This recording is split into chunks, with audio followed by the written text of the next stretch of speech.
kira taro da izinin Ubangiji. Wannan taro ne na wannan yanki, za mu haɗa taron yanki yamma da na tsakiya da na arewa da na dodo gaba ɗaya in Allah ya so. Duk wanda ke da can baba ne ake kira APC a jihar Zamfara, ina jin daga wannan ranar da Ubangiji zai aje kayan yaƙi shi a ƙasa. Ina so in tabbatar muku da cewa in Allah ya yarda tsarin da wannan jam'iyya ta zo da shi za a yi zaɓe da yadda Ubangiji kuma jam'iyyar APC za ta yi nasara insha Allah.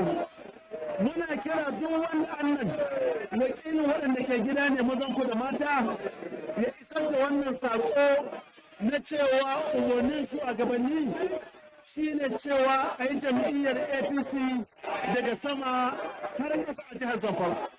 Ta amince da haka? Na amince. Ita za a kai da wannan saƙo? Na amince. Akwai jawabai da daman gaske, amma saboda yanayin hanya muna so a bako haka.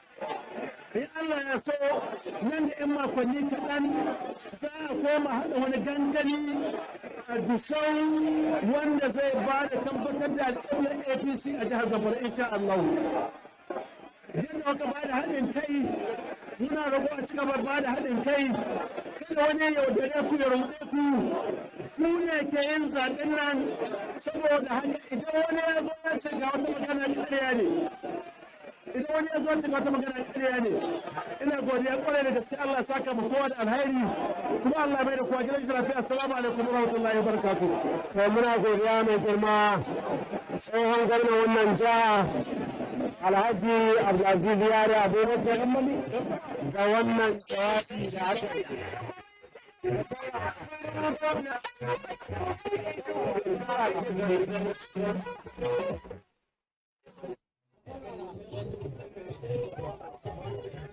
That was the former governor of Zamfara State, Alhaji Abdulaziz Yari Abubakar, who just delivered his address at this very important gathering of major stakeholders and teaming supporters of the APC from across the 14 local government areas of the state. He started by welcoming all those who converged on this venue and of course thanking them for their support and solidarity, assuring that he will continue to be with them at all times.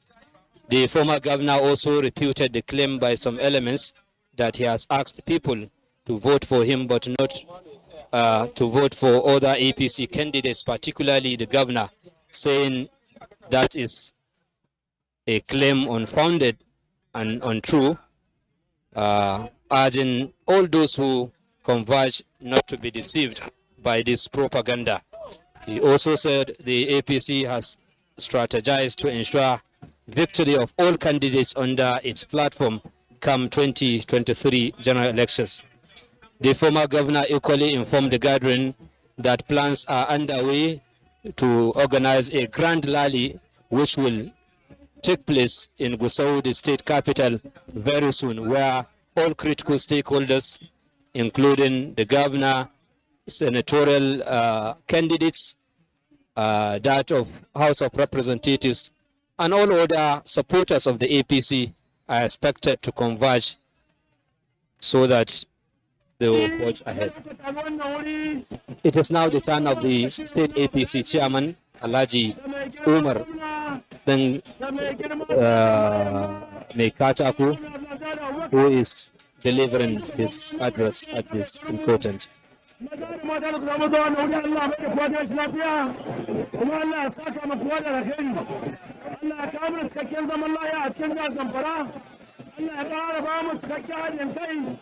Allah ya gwada mana ranar zaɓe. APC ta ci zaɓe tun daga sama har ƙasa. Muna godiya kwarai matasa maza da mata da mawarmaya. Allah ya gwada kowa gidan shi lafiya. Allah ya saka muku da alheri. APC Nasara. APC Nasara. Najeriya. Kasuwaji. Zamfara. Sai dodo. Zamfara da lafiya. Sai sai. Allah ba mu sa Allah ba da kowa gidan shi lafiya. Assalamu alaikum. To mun gode mai girma shugaban Zan ga yato mana Abdullahi Maharazu Talata Mabara domin ya ruwa muni taro da addu'a. to dan muna misali da su tantani bare yin shirwa kenan That was the state APC chairman, Alhaji Umar, who just delivered a vote of thanks as the gathering is about to come to an end. And now Malam Abdullah Maharazu Talata Mafara, the former Commissioner, Ministry for Religious Affairs, has just been invited to deliver a closing prayer. The gathering is coming to an end as closing prayer has been delivered by the former Commissioner, Ministry for Religious Affairs in person of Malam Abdullah Maharazu Talata Mafara.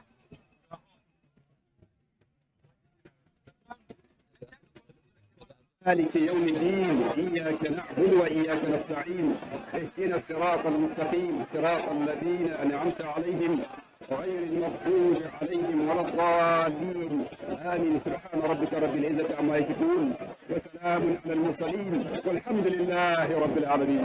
آمين يا رب العالمين.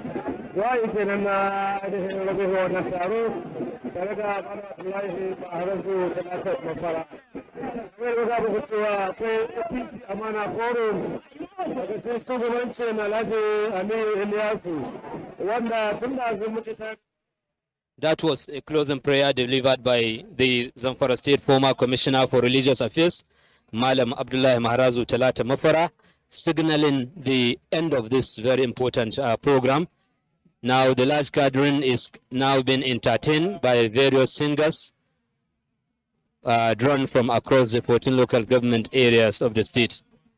We can see a poster comprising the presidential candidate in person of Aswaji Bola Ahmed Tinubu, the governorship candidate of Zamfara State, Alhaji Bello Muhammad Matawalli, as well as senatorial candidate of Zamfara West, Alhaji Abdulaziz Abubakar Yari, who organized this very important gathering. Abdulaziz Yari Abubakar is in a poster with the present governor of Zamfara State, Bello Muhammad Matawalli, which shows that the reconciliation that took place between them is really working. Entertainment is still going on by various dancers and singers.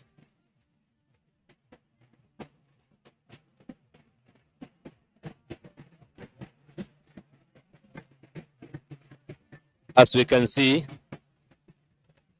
it is a bull that is being played with by some butchers.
Distinguished viewers and of course our listeners, you have been onto the services of the Nigerian Television Authority, NTA, the largest television network in Africa, where we brought you, happiness at the launching of campaign rally and, of course, meeting of various APC stakeholders organized by the former governor of Zamfara State, Alhaji Abdulaziz Yari Abubakar, in his hometown of Talata Mafara, in the western part of Zamfara State, northwestern region of Nigeria.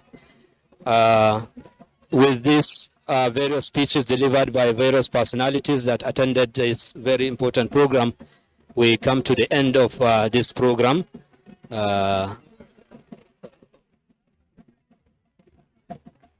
Thank you for being with us.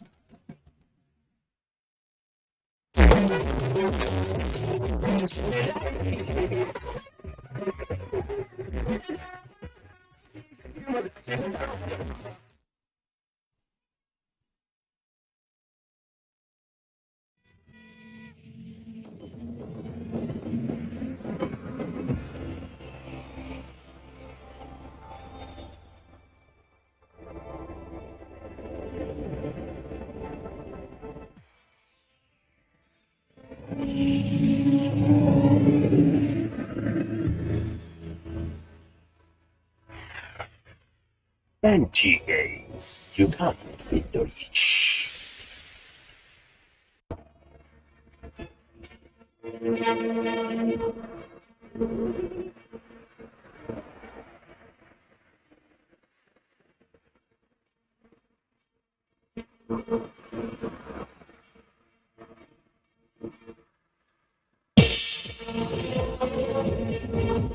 Like to drive in the rain.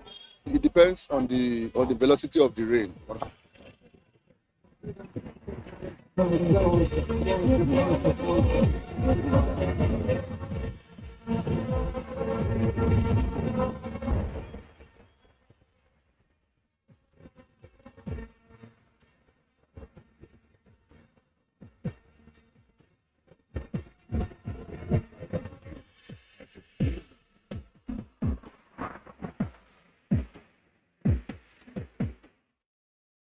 The act of making something more beautiful by adding ornaments to it is also known as decoration.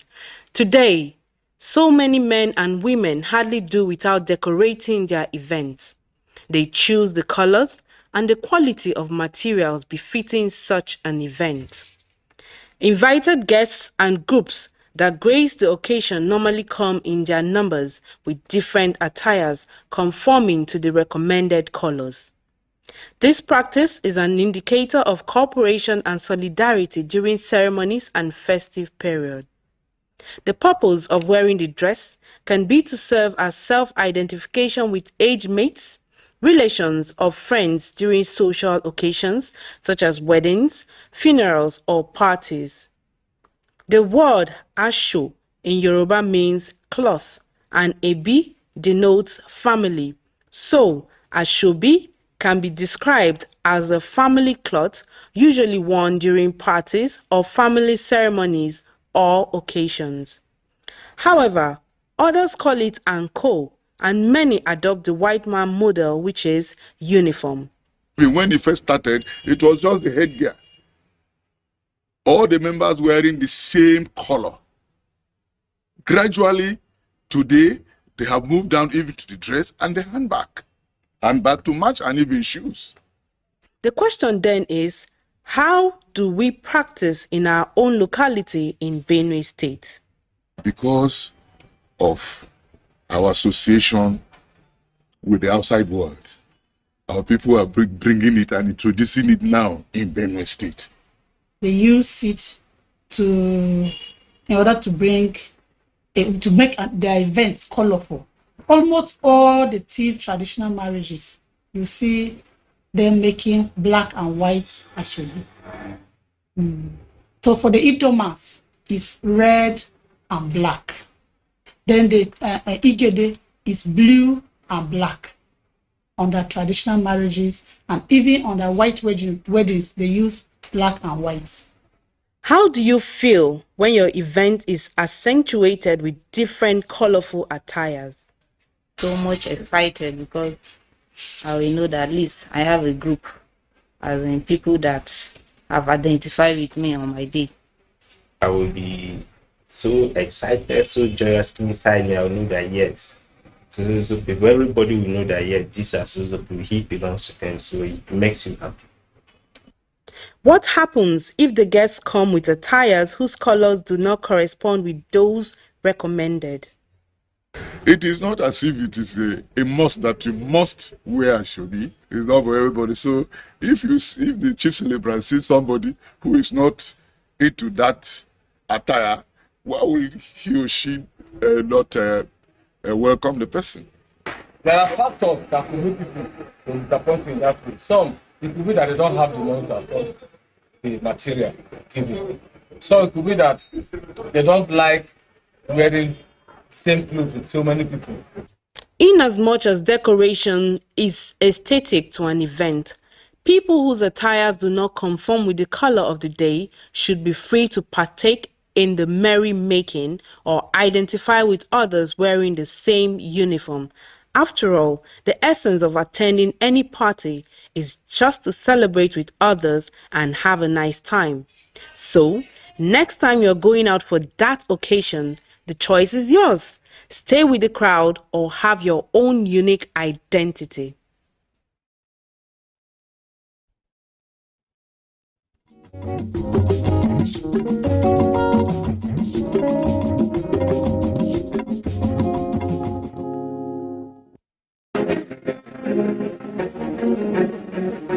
This is a rechargeable chopper. You pack the pepper, you chop your pepper to your taste.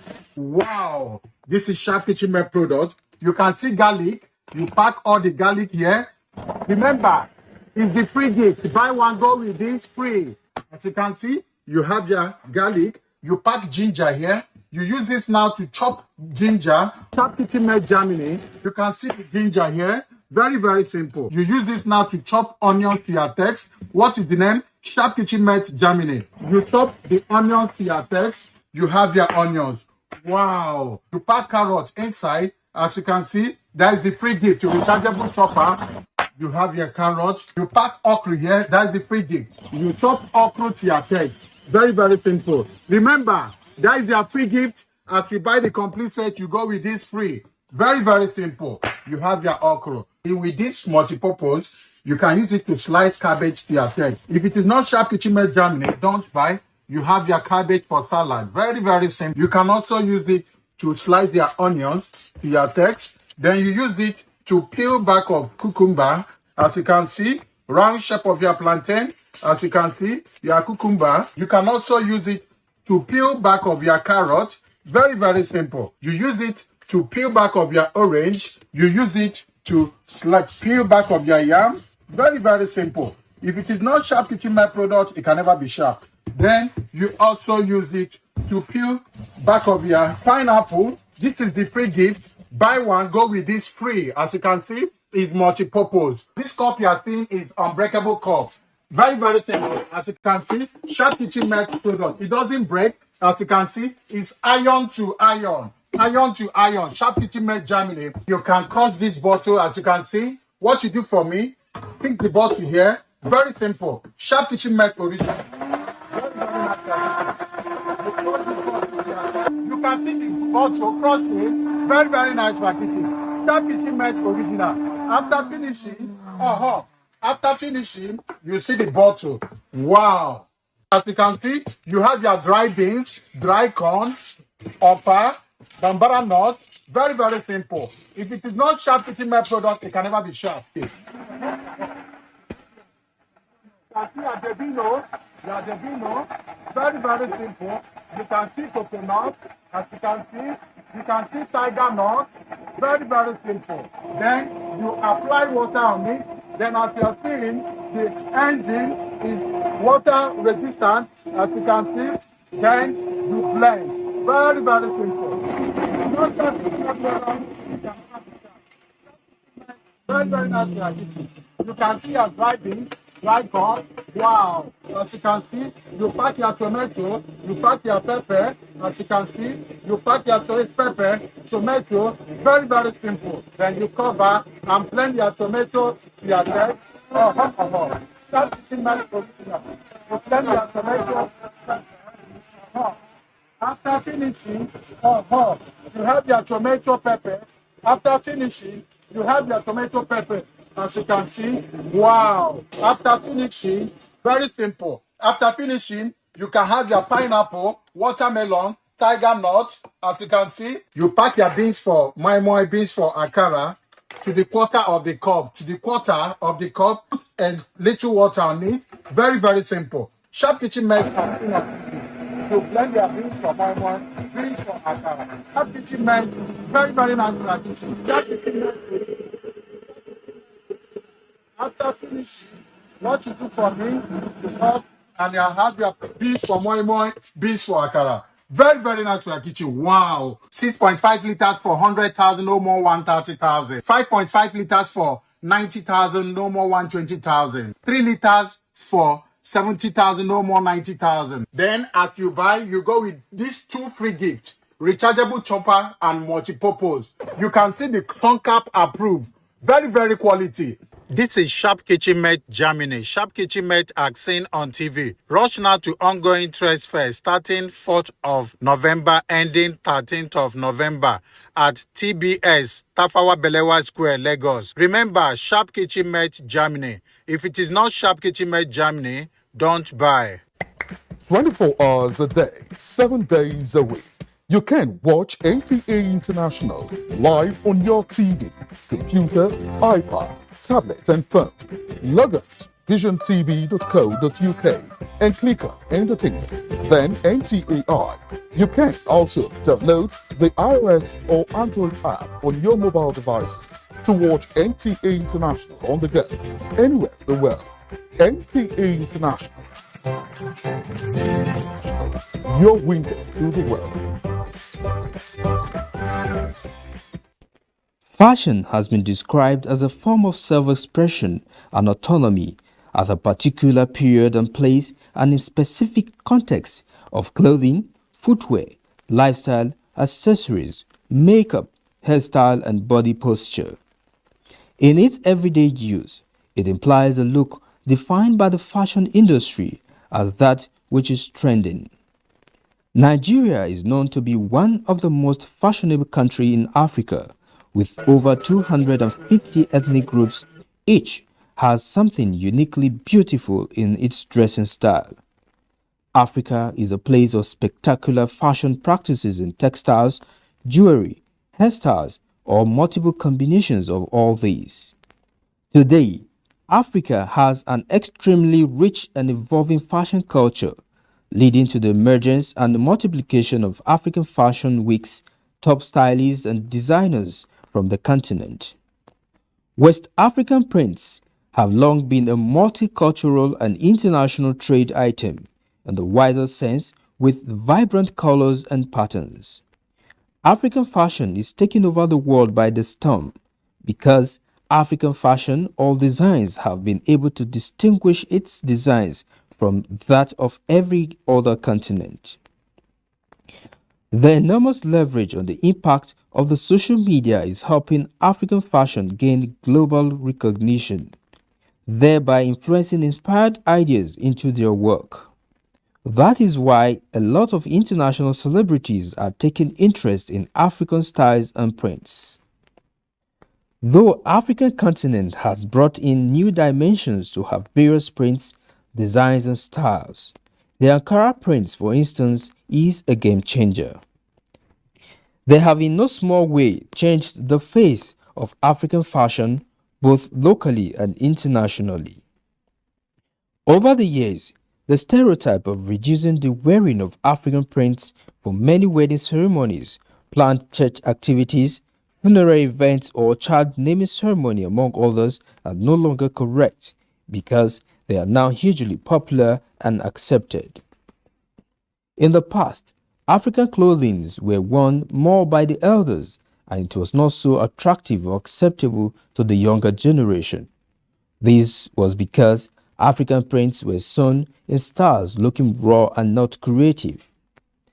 Fast forward to the year 2000, dynamic and impressionable styles began to emerge in big AO paper and hung in shops of tailors and seamstresses.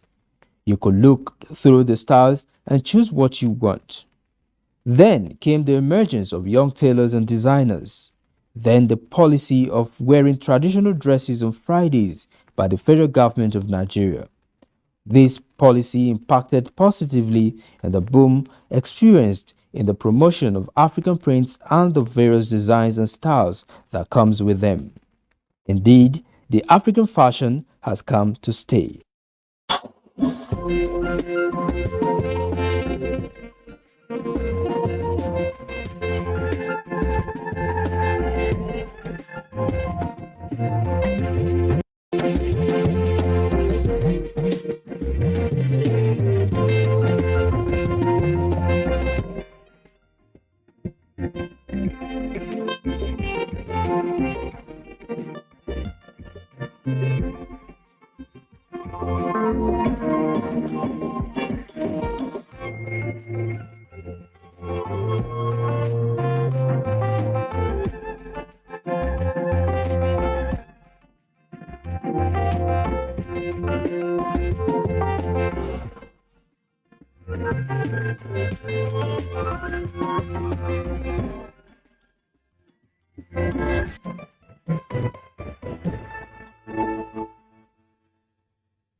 To every politician, as the campaigns gain momentum and passions begin to rise, remember, the errors of your opponents do not make you a success.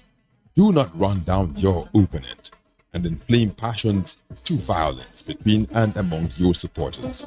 What counts is what you plan to do for the electorate and how you intend to relieve the sufferings and bring succor. Nigeria is in dire need of patriotic leaders at all levels, leaders who will make national development their priority. Concentrate on telling the electorate what you intend to do when you get into office. Focus on making your vision clear to the electorate. Don't engage in verbal abuses, fake news or speeches. Keep dealing with issues that will bring progress. You win the hearts and minds of the people by being above board, by being civil, patriotic, and showing empathy. Let's join hands to make the 2023 elections peaceful. A message from the National Orientation Agency.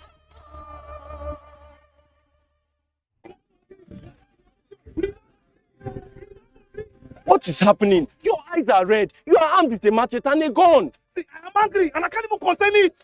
See. Oh, my guy, calm down, calm down. See, Oga, I have planned to go and destroy these people's businesses in the city. I have to retaliate for what they've done at their own place. They cannot eat their cake and have it now, never. If you destroy their business here, and they destroy that of those close to you over there, especially that your brother who sends you steady cash, how would you survive? Would your dreams be on hold? See, what you're saying is correct. But I'm still angry. Best way is to embrace peace.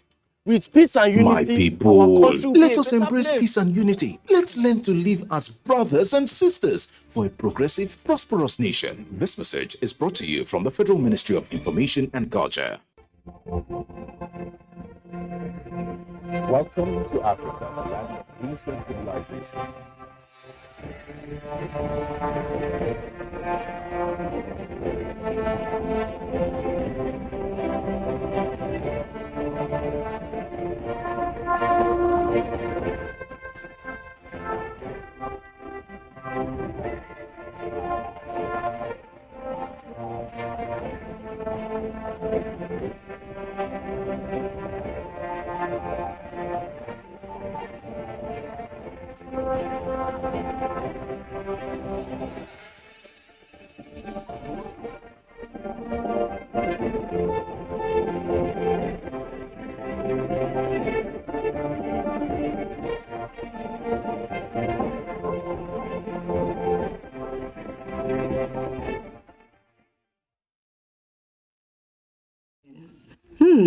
What goes up must come down, they say, and we've had that definitely epitomized in our fashion trends. So don't be quick to dump your old styles. Give it a while and watch it come back with a bang. Fashion keeps evolving.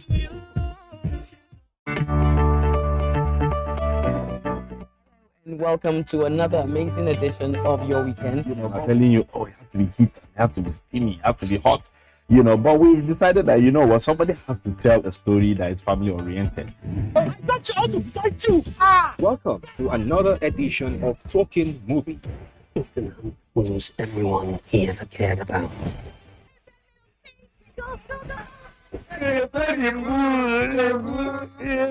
See, when you say pour out, you can't call water. You don't excavate water. This is a #1 program, Gallery.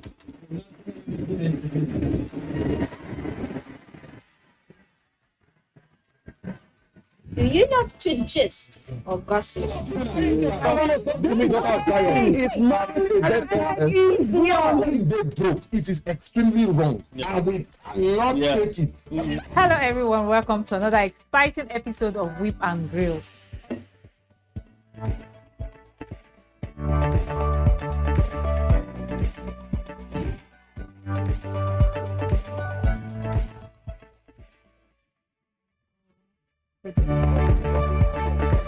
Welcome to the slant today, where we say it as it is and we get to enjoy ourselves talking about various things that are happening in our society.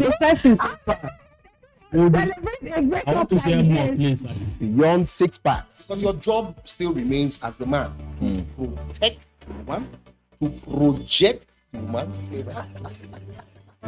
You need to do that again.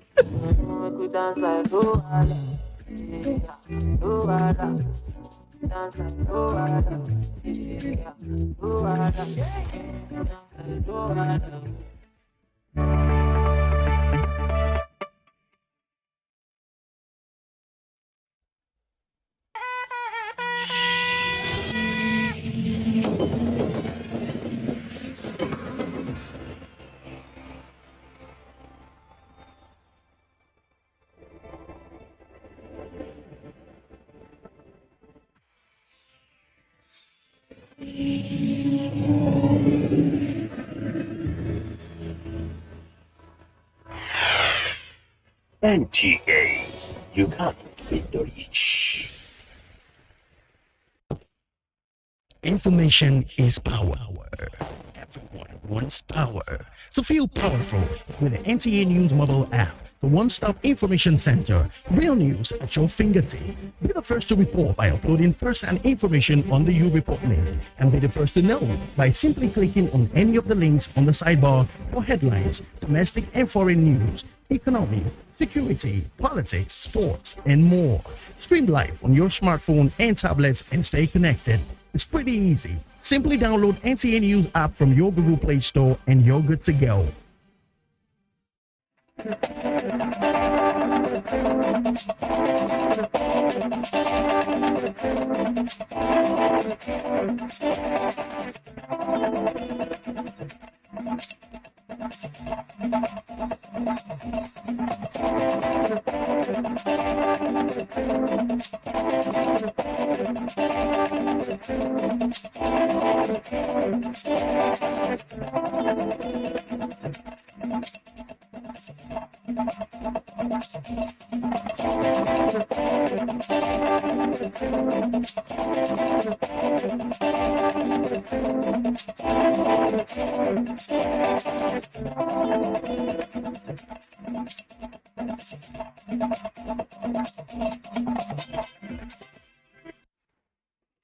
Hello and many thanks for joining us on Nationwide on the network service of the NTA. I am Ifoma Ojinta. Now, worried by the prevalence of kidney disease in Yobe State, the President of the Senate, Ahmed Ibrahim Lawan, is set to establish a state-of-the-art kidney center worth more than 400 million naira at the specialist hospital Gashua. This commitment came to the fore at the flag-off of the 5th Medical Outreach and Mass Animal Vaccination Program conducted annually in Yobe North Senatorial District. Mustafa Yusuf completes the report.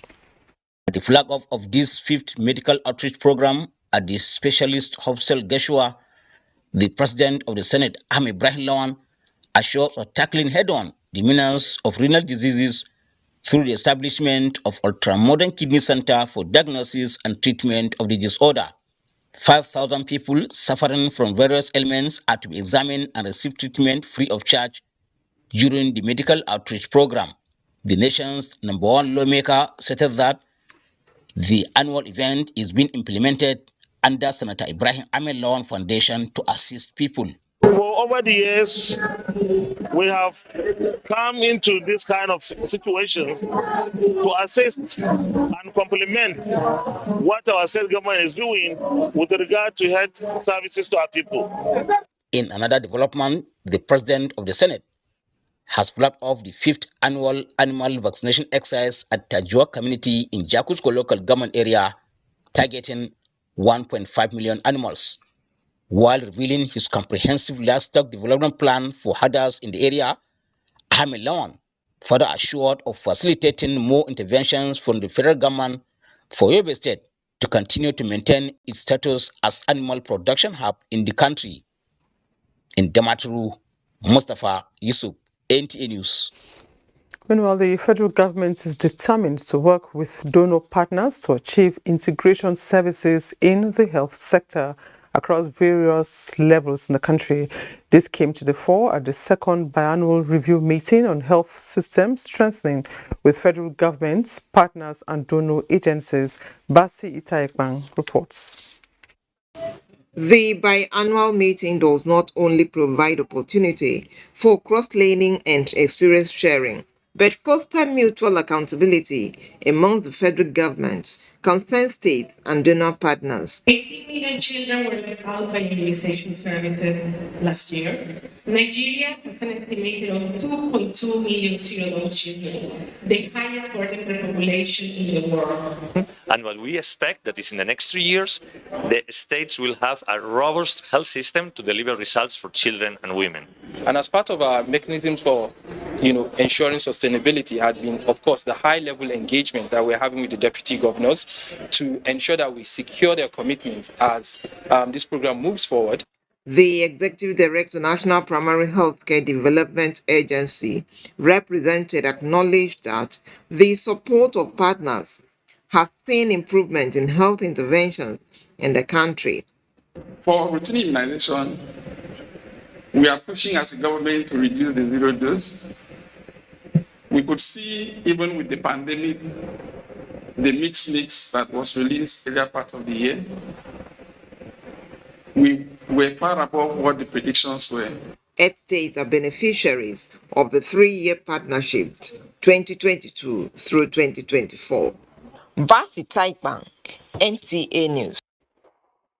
The Director General of the National Institute for Policy and Strategic Studies, NIPS Kuru, Professor Ayo Omotayo, says the institute will continue to carry out projects that will enhance the development of its host community as part of its social responsibilities. This was during our community health outreach program of Senior Executive Course 44 2022 in collaboration with Primary Healthcare Development Agency, Jos South Local Government Area.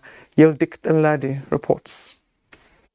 This community health outreach program, organized by the Community Impact Committee of the Senior Executive Course 44 2022, has provided healthy practice towards strengthening local governance as its theme.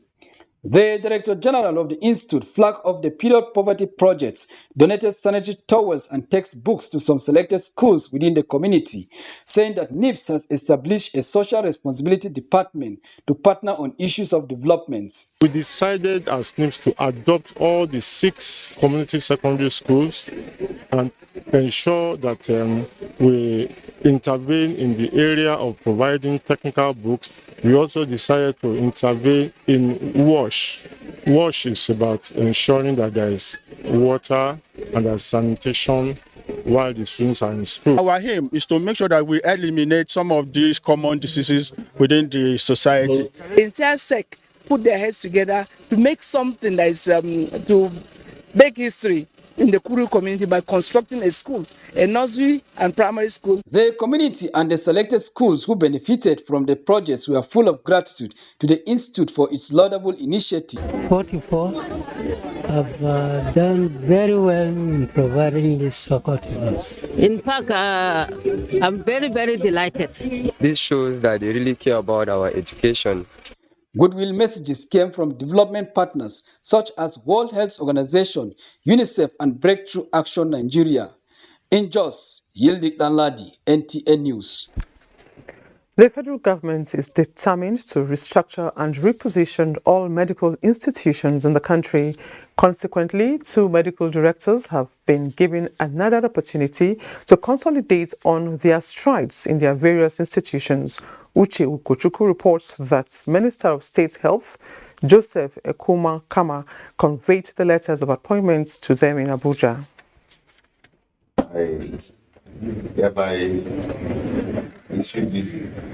Dr. Mustafa Yaro, the medical director of the National Air Care Center, Kaduna, and Dr. Aliu Belarabi of the Federal Medical Center, Birnin Kebbi, are being empowered to continue the good work for the next 4 years in their institutions. The importance to run open documents as much as possible. Follow the protocol, chain of command as much as possible. Then everybody who wants to see this. The DO are tasked to implement innovations that will improve human capital development that will quicken the delivery of quality healthcare services to all. I'm working towards seeing how we can have a central digital process where hospitals can be integrated as well. The medical directors commit to ensure Nigeria attains desired universal healthcare coverage targets. Uche Ugochukwu, NTA News.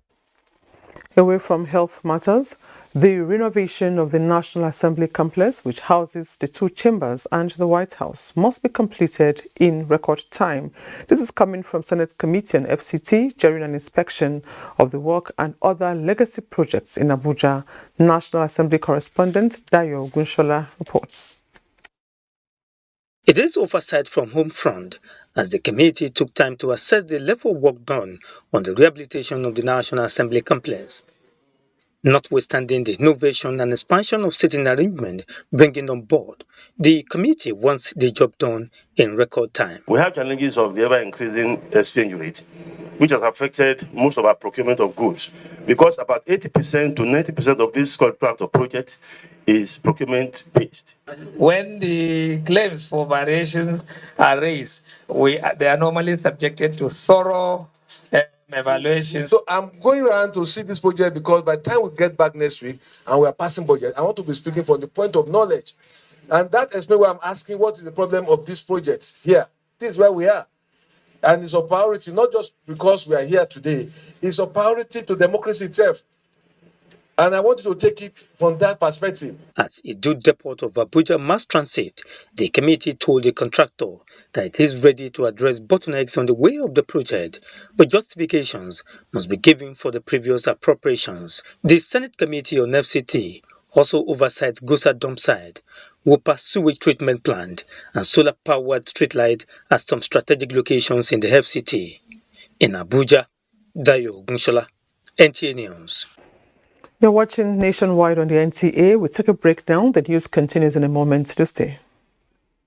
Honorable Minister of Information and Culture, Alhaji Lai Mohammed, welcomes the United Nations World Tourism Organization Secretary General and Ministers of Tourism, Culture and Arts from the UNWTO member states to the first UNWTO Global Conference on Linking Tourism, Culture and the Creative Industries. Date from 14th to 16th November 2022. Venue, National Theatre, Igomu, Lagos. Workshops and technical sessions starts on 14th November. Opening ceremony 15th November, time 10 a.m. A day with Nollywood, 16th November, time 10 a.m. Special guest, UNWTO Secretary General, Mr. Zurab Pololikashvili. Special guest of honor, His Excellency Muhammadu Buhari, GCFR, President, Federal Republic of Nigeria.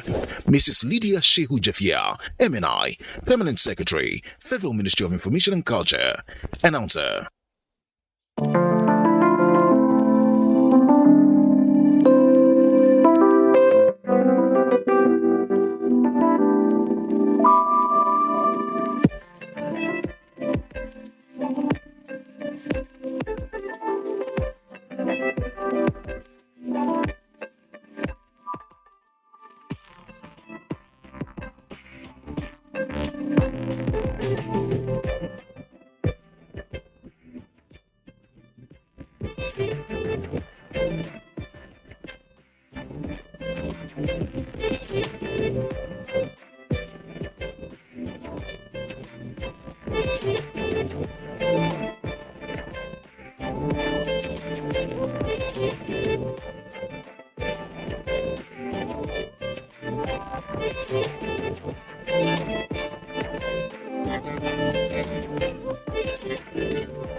A new edition of TV Guide is out, featuring an impeccable personality with purposeful leadership. Alhaji Mohammed Meitakobi, the Executive National President of Road Transport Employers Association of Nigeria. In 774 local governments, will be able to put all our structures in everywhere.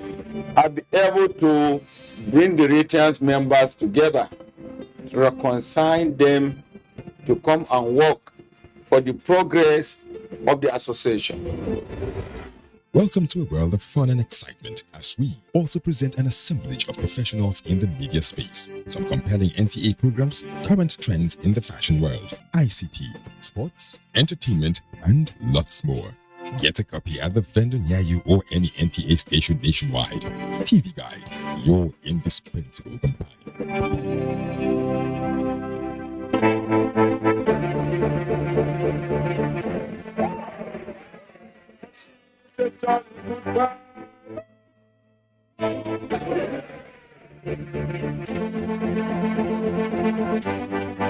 You think I don't know why you brought me to that place? You humiliate me? Voila. Hold it back there. Give it to me that. I spoke to her, so tell me. Look, women need a bit of tapping. Don't tell me you're one of those men that beat their wives.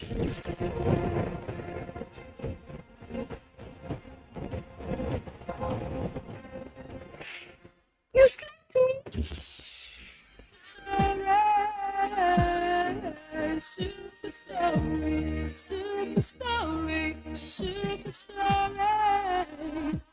story, super story.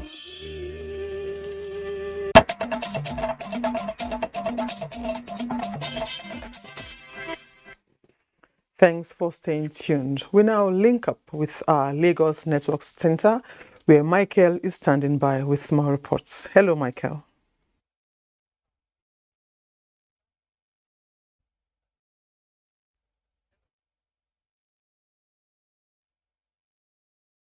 Thank you, Former. Arrangements have been concluded to receive delegates from 166 member countries of the United Nations World Tourism Organization, UNWTO, built to participate at its 2022 conference, scheduled to hold for the first time in Nigeria between November 14 and 16. Abolade Salami brings us details of the preparations of at the iconic National Theatre, Igomu Lagos, venue of the event. This is the conference room venue of the event. Here, delegates will discuss issues affecting the global tourism and its attractions. Minister of Information and Culture, Lai Mohammed, who gave assurance of a successful conference, said the choice of Nigeria's iconic structure, the National Arts Theatre, recently renovated as the venue of the conference, is a testament of the federal government's readiness to promote the arts, culture and tourism sector. What you have today is the area that have been completed that will be ready for use for National Theatre compares with any arena anywhere in the world. And when it is completed, which we hope and we look forward to getting done before the registration, we have created a new creative and entertainment center in Lagos, which would comprise the National Theatre and 4 other verticals for fashion, for IT, music, and film industry. The minister says Nigeria, as a member state of the Tourism Global Platform, will use the venue to project our strength in culture and creative industry to attract foreign direct investments. We're going to have a night, a day with Nollywood, which will be devoted to interaction between producers, directors, actors, actresses, businessmen, to further move the film industry forward in Nigeria. Today we are number 3 after Bollywood and Hollywood. The two-day conference is expected to host 2 parallel expert workshops, a seminar on tourism and the creative industry, and a conference on linking tourism, culture, and the creative industry. In Lagos, Abolade Salami, NTA News. The University of Lagos, few days from now, will record a milestone since the establishment of the school. Annie Daniels reports that this is following the nomination of a woman, Professor Folasade Ogunshola, as the first female vice-chancellor of the institution. Nigerian women are not relenting in proving their worth in all areas of endeavor, taking charge of enviable positions in a country that used to be dominated by male folk. Women have recorded another plus.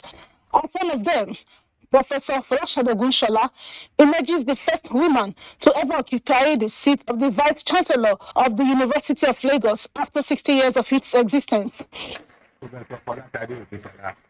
Your time to become the 13th Vice Chancellor of the University of Lagos is now.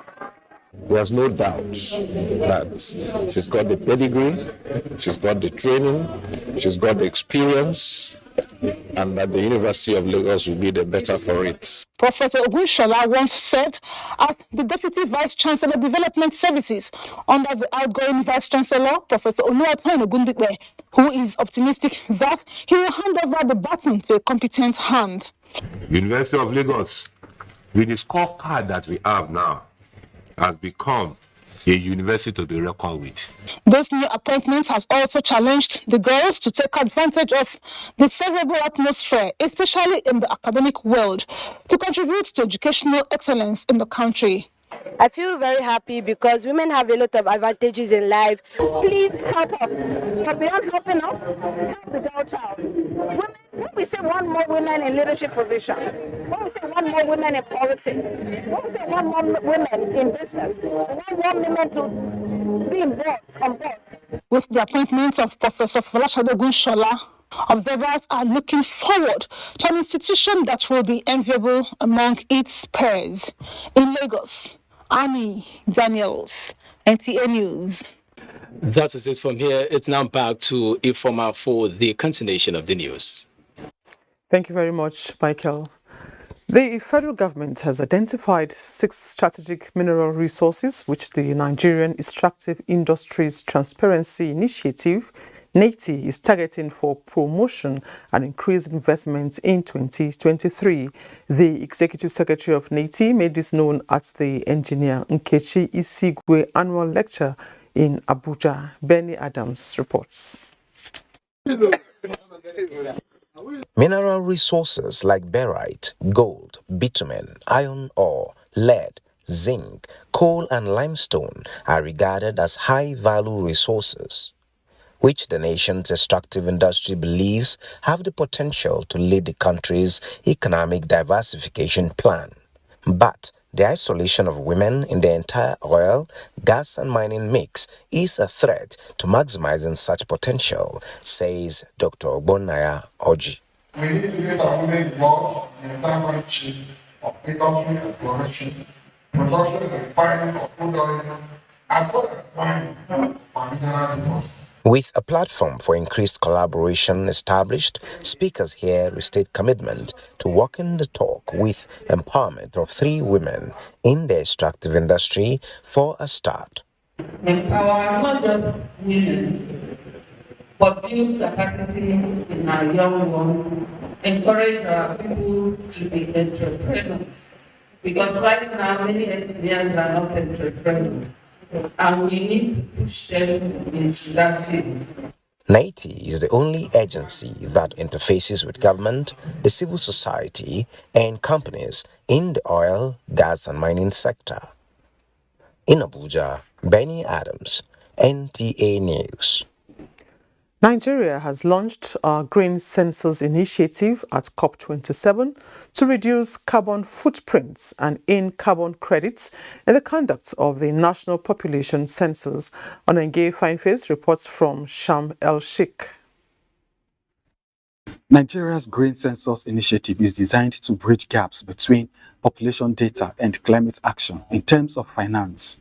This is done through digital mapping, collection of data on utilities, waste generation, modes of transportation, and pollution, already carried out by some countries like Zimbabwe. I think what I like about the census results, the preliminary results that we got from the census, is that it demonstrated which is the source of energy that is mainly being used to reduce pollution, help us achieve carbon reduction, help us to also give a credible and reliable data. Data from Green Census will help the nation's climate change action plan managers to allocate funding to identified demographics, including women, girls, and farmers, for mitigation and adaptation programs. From the questionnaires that we're going to administer, we'll certainly ask questions about the environment, about the climate change. When we generate that data, we will make it available to the authority in charge of environment and climate change. Data will really help us at the Federal Ministry of Environment, the Budget Office, the National Assembly, and we can all use this data, which is very, very credible, and it can help us in our own system of mitigation and adaptation. Through the Green Census Initiative, the National Population Commission seeks to build resilient cities with access to affordable, secure, and sustainable energy. It also aims to have an environmental plan for watershed protection, marine, waste management, and other forms of renewable energy. The mantra for the NPC at COP27 is promoting green population and housing services. In Sharm el-Sheikh, Egypt, on NTA News. The Federal Capital Territory Administration has distributed assorted fishery inputs to more than 2,000 individuals and fishery cooperative groups across the 6 area councils. At the flag-off ceremony, the Minister of State, FCT, Ramatu Tijani Aliyu, revealed that the objective of the distribution is to boost fish production as a means to achieving food security. Ifeanyi Ezumba has the report. The Minister of State FCT there presented inputs to fish farmers to boost fish production. Right now, people are coming from all states of the Federation to carry fish from Abuja. The fisheries and aquaculture subsector is one of the fastest growing agricultural ventures in Nigeria, contributing significantly to the economy in terms of employment generation, poverty alleviation, and foreign exchange. Minister of State FCT Ramatu Tijani Aliyu noted that despite being faced with the challenges of a rapidly growing population, the FCT administration had been working hard to provide the enabling environment for all to operate and earn meaningful source of livelihood. Records showing an increase in global demand for fish, which is largely due to its nutritional and health benefits. We see the fish sector as having the capacity to accommodate and empower the teeming population of young, educated youths. The FCTA Agriculture and Rural Development Secretariat has within the past 1 year trained more than 2,600 fish farmers across the 6 area councils of the territory. Our commitment to introduce new innovations in the fishery and aquaculture sector remains a priority. The beneficiaries of the assorted farm inputs to make very good use of it. Our special thanks go to Honorable Minister of State FCT for not only giving a novel environment to be able to provide fish or teach people how to catch fish, but this time around for the giant style of trying to create fish farmers within FCT. The nation's capital is endowed with huge natural fisheries resources and an intricate network of rivers, streams, natural and man-made dams. Ifeanyi Ezumba, NTA News. Our next stop on Nationwide is Maiduguri, and Mohammed is our guide.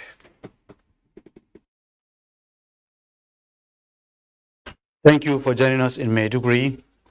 Gambarungala International Cattle Market has been reopened after about 7 years of closure due to insurgency, paving the way for conveyance of cattle from Gambaru to Maiduguri and other parts of the country. Governor Babagana Umar Zulum officially reopened the market in Gambaru town to boost trans-border trade as part of its engagement in the area. Mohammed Goni reports. Cattle market at Gamboru community, bordering Nigeria and Cameroon Republic in Gamborungala local government area, was closed down about 7 years ago due to insurgency, thereby halting movement of cattle from the area to Maiduguri, the state capital, and beyond. With the return of peace to the state, government saw the need to reopen the market for trans-border cattle business to commence so that Gamborungala will regain its lost glory as vibrant commercial hub.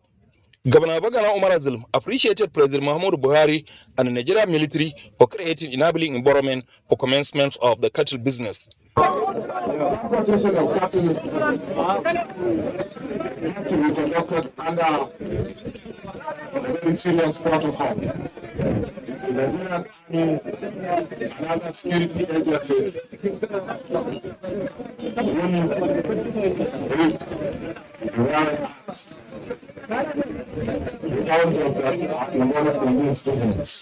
The governor urged the cattle marketers to cooperate with the security operatives and abide by all rules governing the cattle business, saying only the designated number of trucks are allowed to convey the cattle at a given time.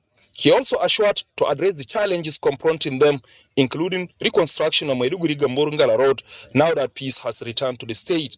Commanding Officer 3 Battalion Lieutenant Colonel Tolu Adedokun, who welcomed the reopening of the international market, urged the cattle traders to guard against disobedience to the laid down rules governing the movement of cattle, warning that anyone found wanting will be dealt with according to law. Chairman, Borno State Cattle Traders Association, Yakuba Goni, lauded government and security operatives for reopening the international market and urged the members to comply with all the guidelines handed down by the authorities. From Gamboru, in Gala local government, Mahmoud Goni, NTA News. Back to the state capital, Economic Community of West Africa States, ECOWAS, has organized stakeholders consultation meeting with civil society organizations involved in electoral process in Borno State to assess electoral activities ahead of the general elections. Maimuna Garba reports. Could be recalled that in February this year, President Muhammadu Buhari signed the 2022 Electoral Act Amendment Bill into law. To this end, the ECOWAS pre-election fact-finding mission in Nigeria undertook an assessment of the status of preparations for the conduct of the 2023 elections with a view to identifying gaps and provide solutions to challenges, if any, in Maiduguri, among other selected states of the 6 geopolitical zones in the country. Head of the ECOWAS election mission, Dr. Kwado Afarigang, enjoined civil society organizations to be proactive in developing the state, being the voice of the people for good representation and governance. It's really the maintenance basically to verify your identity. And then you can move it to transmit results after we have done the counting. Still, there will be paperwork involved. Members of civil society organizations in Borno decried over low awareness on the new Electoral Act, as well as electoral processes, among other challenges in the state. Defining the access and for INEC to come up with clear blueprint on how election will be conducted and where election will be conducted is very important. The session concluded by buttressing the need for sensitization and re-sensitization of electoral processes, good governance, accountability, funding, support, and women inclusivity for sustainable democracy and development. In Maiduguri, Maimuna Garba, NTA News. Those are the updates from Maiduguri and nationwide. The rest of the program continues with Ifoma in Abuja. Thank you very much, Mohammed. Now, an object suspected to be an improvised explosive device has injured a 7-year-old Almajiri pupil at Nainawa Forestry Area, Damaturu, the Yobe State capital.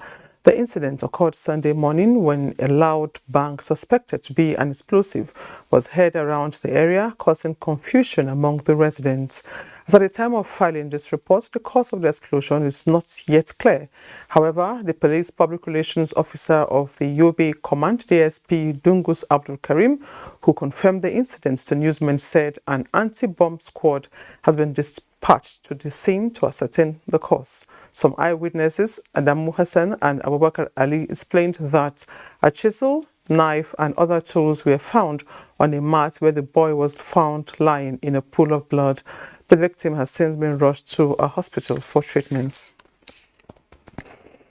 Owner of Adeka's Hotels, Ademola Afolabi Kazeem, has been arrested by NDLEA operatives over offences bordering on exportation and trafficking of illicit drugs as well as money laundering. The arrest comes barely 2 weeks after he was declared wanted by the Anti-Narcotics Agency. Meanwhile, NDLEA says it has seized over 7.7 tons of cannabis, 497,900 tramadol pills and other narcotics, as well as arrested 20 suspects in raids conducted in Ogun, Osun, Ondo and Edo states, while a woman linked to Pakistani cocaine syndicate was also arrested.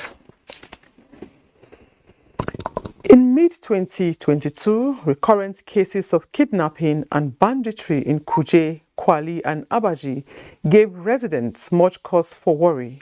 But today, the communities are heaving a sigh of relief thanks to the launch of offensive by the FCT Joint Security Task Team to reclaim the spaces and restore confidence. Will this current peace be sustained? Onotu Yakubu brings us an update. Security analysts observed then that strengthening intelligence as well as proactive response were key to achieving targets of addressing the plethora of threats to security, especially as it affects the Federal Capital Territory. So, numerous special operations by joint security assets were initiated to dominate the enemies and strengthen the confidence of the security architecture of the territory against all forms of aggression. In this regard, special attention was given to boundary communities on the Abuja South, which became easy preying grounds, then to the criminal groups. Building confidence to the members of the public to give information to the police so that the police cannot do it again. We must collaborate with the members of the public and sister agencies. To further motivate operatives on deployments, strengthen confidence of residents in these areas, and restore normalcy in the aftermath of the threats, Commissioner of Police Babaji Sunday embarked on patrol of boundary communities, leading the Joint Special Security Task Team to harness imputes and cooperation of the people. He added more manpower to those areas. He even launched inaugurated some vigilantes within those areas. Recently, we received some vehicles. The team pledged further measures to consolidate achievements in the days ahead to wind down the year. Onotu Yakubu, NTA News. Let's now join Chinenye in our Enugu Network Center for more on Nationwide. Over to you, Chinenye. Thank you so much, Ifoma. Welcome to Enugu. Wife of the Enugu State Governor, Mrs. Monica Ugwuanyi, has charged women to be agents of positive change in the society, which starts in their homes. She was speaking during an interactive session with the Women Committee of the Nigerian Labour Congress, Enugu State Council. Chimaroke Ugu reports. The theme of the workshop, Women, the Home, Peace and Bridge Builders, according to the chairperson of the Nigerian Labour Congress Women Committee, was to tackle societal crises facing the country with regards to women. She stated that it is time for women to rise up to the challenge by rejigging their roles in the family. We are here today to at least to educate our women on the role they will be playing in their family, how to help their husbands in their family, because if you allow your husband to do everything at home, it won't go well. The wife of Enugu State Governor, while relaying out some of the duties of a woman in building a strong and united home, maintained that a woman whose resources are not felt in the family cannot offer much in raising a strong country, and the family peace will be threatened. Mothers, we are the whole builder. Our people leaders. Let's do all the checking, screening. Some other notable women joined in the clarion call for women to be self-reliant and bring the desired change in the country as bridge builders.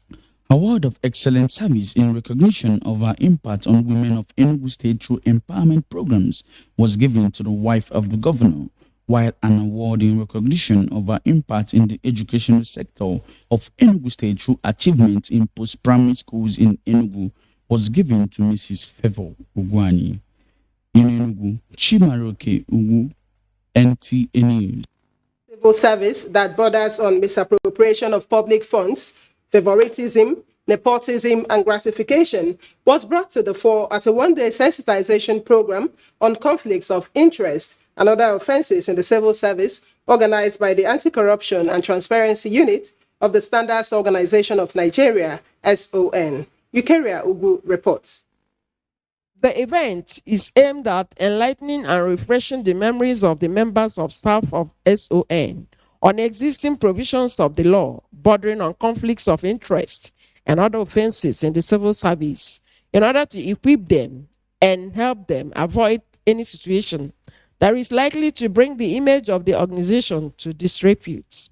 We have a unit called Monitoring and Evaluation that monitors even to all the nitty-gritty of our operations, not only that at the regional level. Our management will not just sit down in Abuja and say, oh, people are working. We don't have directors in the region to monitor, and not only to monitor, evaluate, and mentor the people. A lot of things we do that we don't know that is documented and is against the law, we have known them today. So going forward, I think we are going to have a radical departure of our old way of doing things so that I can do things in line with the Nigerian the instant laws. It's a continuous program. The idea is to make sure that our staff are equipped with information that would guide them in the course of discharge of their functions during the year. In a lecture titled Understanding and Mitigating Corruption in the Workplace, the guest lecturer from the Independent Corrupt Practices and Other Related Offenses Commission, ICPC, defining corruption as misuse of entrusted power for private gain. Policies on acceptance of gift. If you are bound to collect that thing, you will come to the office and declare it. The Anti-Corruption and Transparency Unit of SON is an establishment of Independent Corrupt Practices and Other Related Offenses Commission that monitors, evaluates, and mentors members of staff in Enugu, Eukaria Ugu, NTA News.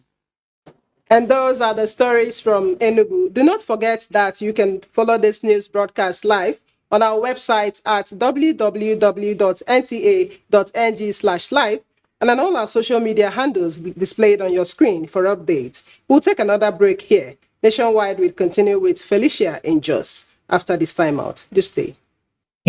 Elections are here again. Let us shun violence. Let us play the game according to the rules. Do not be a thug. Say no to violence. Let's rise and defeat violence, crime, and sabotage against the peace of our nation. Nigeria is the only country we have. We must do everything to keep it united. We must avoid any act that promotes hate and disintegration. Say no to separatist movement, terrorism, fake news, hate speech, religious bigotry, and any act that tends to divide us as a nation. Watch out for strange gatherings and suspicious movements. Restrict access to sensitive documents and data, the disclosure of which may damage national security. Stop lapping, killings for rituals, and other heinous crimes. Avoid wrong use of the social media. Before you broadcast that false message, think twice. Ask whether it will promote peace or violence. For safety at home, still be security conscious. Educate your household on safety tips. Report. Be a good citizen. Be patriotic.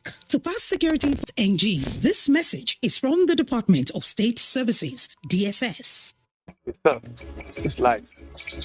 Once you lose hope, you lose life. Once people get lifted to a certain level, they start feeling godlike. What would you attribute this backwardness in education to in the North to date? What's right is right, what's wrong is wrong. The program is reflection.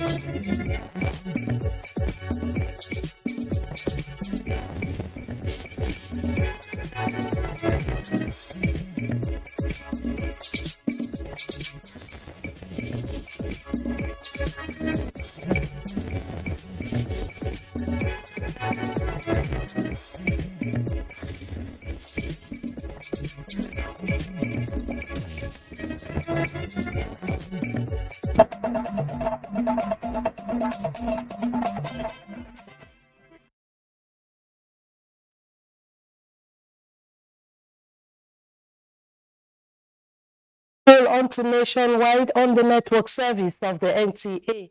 Welcome to JOS. The Director General, National Orientation Agency, Garba Abari, is advocating appropriate deployment of social media platforms for effective dissemination of information, especially in crisis management. He stated this during a capacity building program in Jos. Grace Kwegotip reports. The capacity building program, which attracted participants from across the country, had building social media strategies and excursion for effective communication and crisis management as its theme. The training exposed participants to speed networking, the latest social media trends, updates and best practice, as well as participation and managing negative comments with the social media ecosystem. I think that in the public sector, staff should have capacity to know how to do social listening. You know, information is power. If you can manage your information, there will be peace. The Director General, National Orientation Agency, Garba Abari, notes that social media has become a part of all the critical aspects of life globally. We as the National Orientation Agency have a responsibility to ensure that public servants as well as key persons in the private sector have sufficient capacity to communicate effectively, especially using digital platforms. The Director General, NIPS, represented by Director of Studies, Professor Fumi Paramalam, and other facilitators, emphasized the need for effective communication using social media platforms. Having leadership skills that will help us to use social media for social good, especially using emotional intelligence. In Jos, Grace Akwegoti, NTA News. Plateau State Command of the Nigerian Police has arrested and paraded 10 suspects for various criminal offenses in the last 1 month. Indenyang and Deabagyang has details. The suspects, who are mostly in their early 20s, were arrested for criminal offenses ranging from kidnapping, armed robbery, unlawful possession of firearms and ammunition, as well as culpable homicide, criminal conspiracy, rape, and cattle rustling. Parading the suspect, the State Commissioner of Police, Onyeka Batlomi, says the police acted on credible information that resulted in the arrest of the suspect, who rustled 200 cows at Bashari in Wasiliko government area and rescued the village head of Pino, who was kidnapped by the same gang. The successes recorded, particularly from Wase and the Bugure area, were able to get some of the criminals that have been disturbing us there, and were able to neutralize one and recovered an AK-47 rifle with 8 rounds of ammunition. Also paraded is an alleged escapee of the recent jailbreak, while 2 suspects were also arrested in Riom for vandalizing railway iron foot slippers. I want to use this opportunity to tell the criminals here on the plateau is no longer safe for them, because we will not give them that opportunity to operate anymore. The CP urged the public to remain vigilant and report any suspicious act, as he reassures that the police is prepared to respond within reasonable time when a distress call is made. In Jos, Indenyan and Deabagyang, NTA News. And that's it from Jos. It's back to Ifoma in Abuja. Thank you, Felicia. And to some political stories now. The APC presidential and senatorial flag-off campaign has held in Edo North, with the senatorial candidate of the party from Edo North, Adams Oshomole, leading the campaign at the Auchi Polytechnic Sports Complex. Akim Etayokai reports that the campaign witnessed a large turnout of party supporters from the 6 local government areas of Edo North senatorial districts. It was a triumphant entry for the Edo North senatorial candidate of APC, Adams Oshomole, as he arrived the venue of the flag-off of APC presidential, national and state assembly candidates in Edo North. The Director General, Abdul Ganiyu Rawani, appealed to Edo North people to support and vote all APC candidates in the 2023 general election.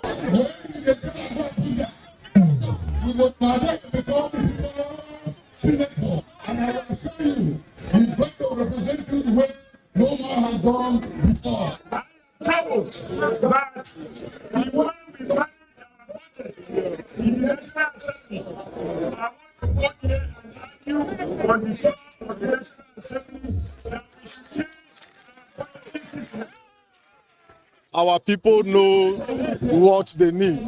They know who will be there for them. They remain resolute in their faith that APC is the only party that will take them to the desired destination.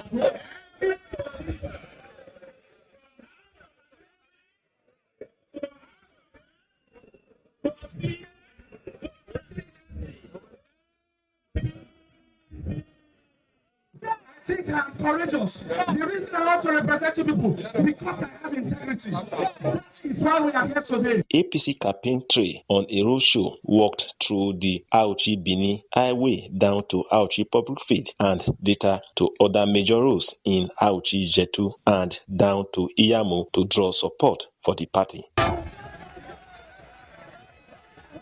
In Auchi, Akim Etayere, NTA News. Meanwhile, the 2023 Tinubu-Shettima Presidential Campaign Council Subcommittee on Youth Mobilization has commenced grassroots mobilization of voters in Abuja. Salihu Gwanara reports that food security, as contained in the APC presidential candidate's manifesto, was a central campaign message of the group.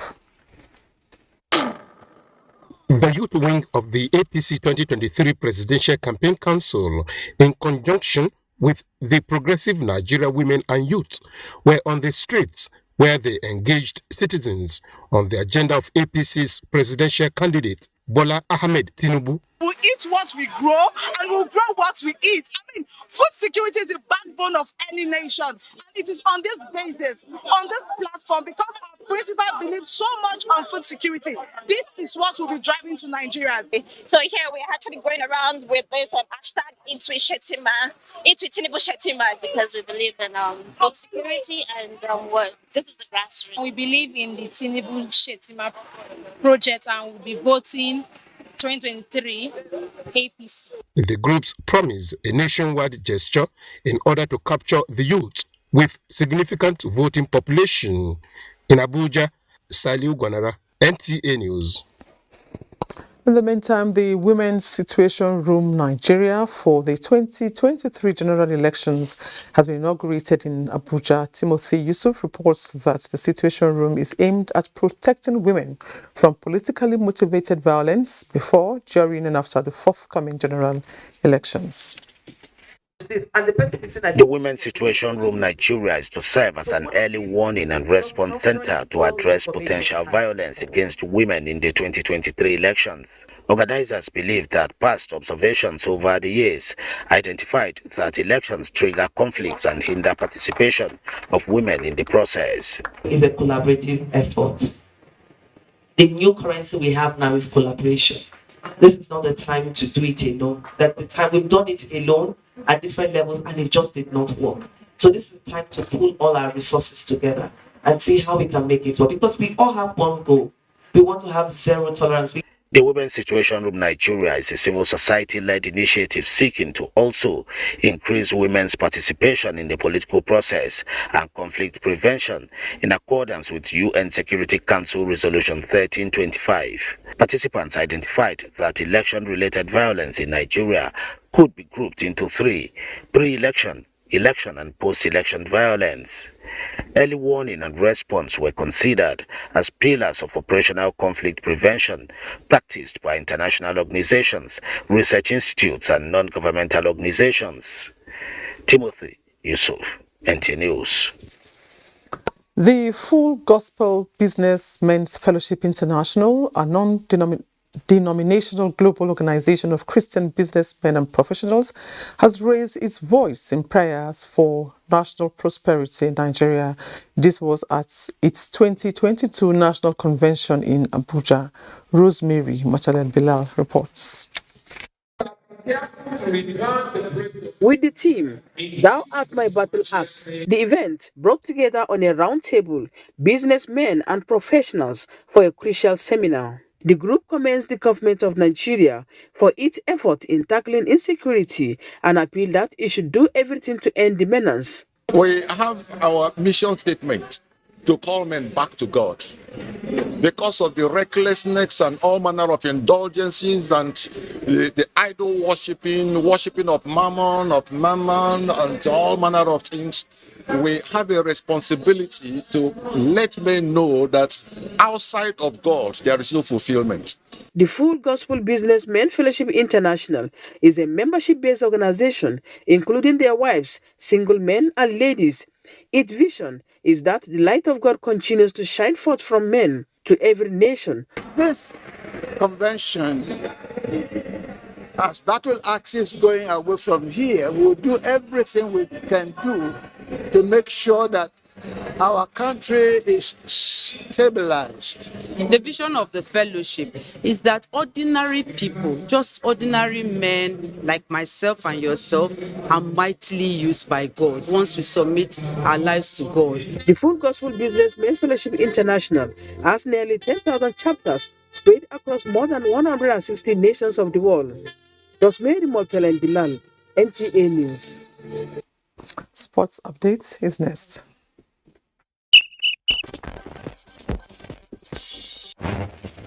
Bayelsa Queens have set the target of winning the 2023 CAF Women's Champions League after finishing fourth in the 2022 edition. The Prosperity Girls recorded a slim 1-0 victory over Simba Queens of Tanzania on Saturday in the third-place match to become the first Nigerian team to finish in one of the podium places. And coach of challenge next year. We were able to win something. With Alex Pereira, FC middleweight champion, ending Adesonya's reign atop the division on Sunday morning. Pereira pulled off an upset against Adesonya with a technical knockout in the 5th round, and the last bender wants a quick revenge, but admits he has been battling with a health challenge. People always make fun of me about, my chest and other things, but they don't know what I'm doing or what I'm going through in life. But I just keep everything on the back burner, so I just got some things to fix first. And I'll be back. And finally, Tyson Fury's plan to fight Alexander Usyk have been thrown into disarray after the team of Filip Hrgović announced that he will challenge the Ukrainian next. Fury had hoped to finalize an undisputed world heavyweight title fight early in 2023, but the IBF has ordered Usyk to make a mandatory title defense against Hrgović, according to the Croatian's promoter, Kali Soaland. With sports update, Bade Adeleye, NTA News. And that concludes Nationwide this Sunday. We thank you for watching. Do remember to connect with the NTA. Family stand against rape and rapists. Bye for now.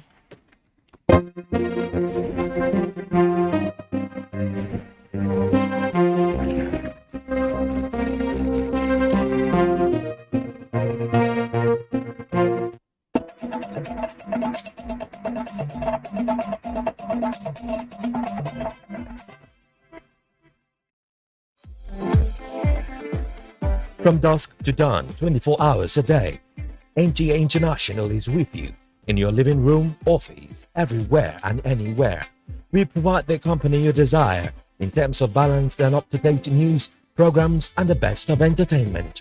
Tune in to DSTV channel 251, GoTV channel 91, Preview UK channel 264, or you can download www.visiontv.co.uk. App for iOS or Android. You can also see us on Facebook and YouTube for quality content on the go. NTA International, Africa's window to the world.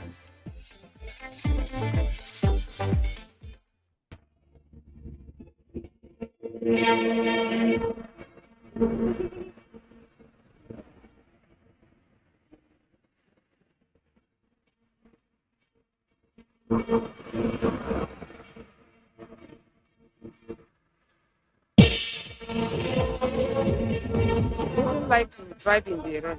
It depends on the velocity of the rain.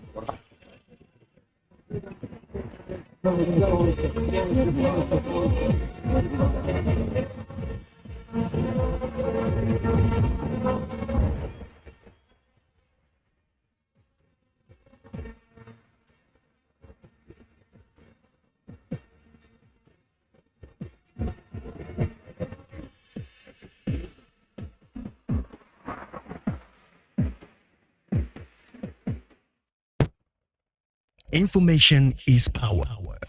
Everyone wants power. So feel powerful with the NTA News mobile app, the one-stop information center. Real news at your fingertip. Be the first to report by uploading first-hand information on the You Report link. And be the first to know by simply clicking on any of the links on the sidebar for headlines, domestic and foreign news, economy, security, politics, sports, and more. Stream live on your smartphone and tablets and stay connected. It's pretty easy. Simply download NTA News app from your Google Play Store and you're good to go. NTA News mobile app, your access to real-time information.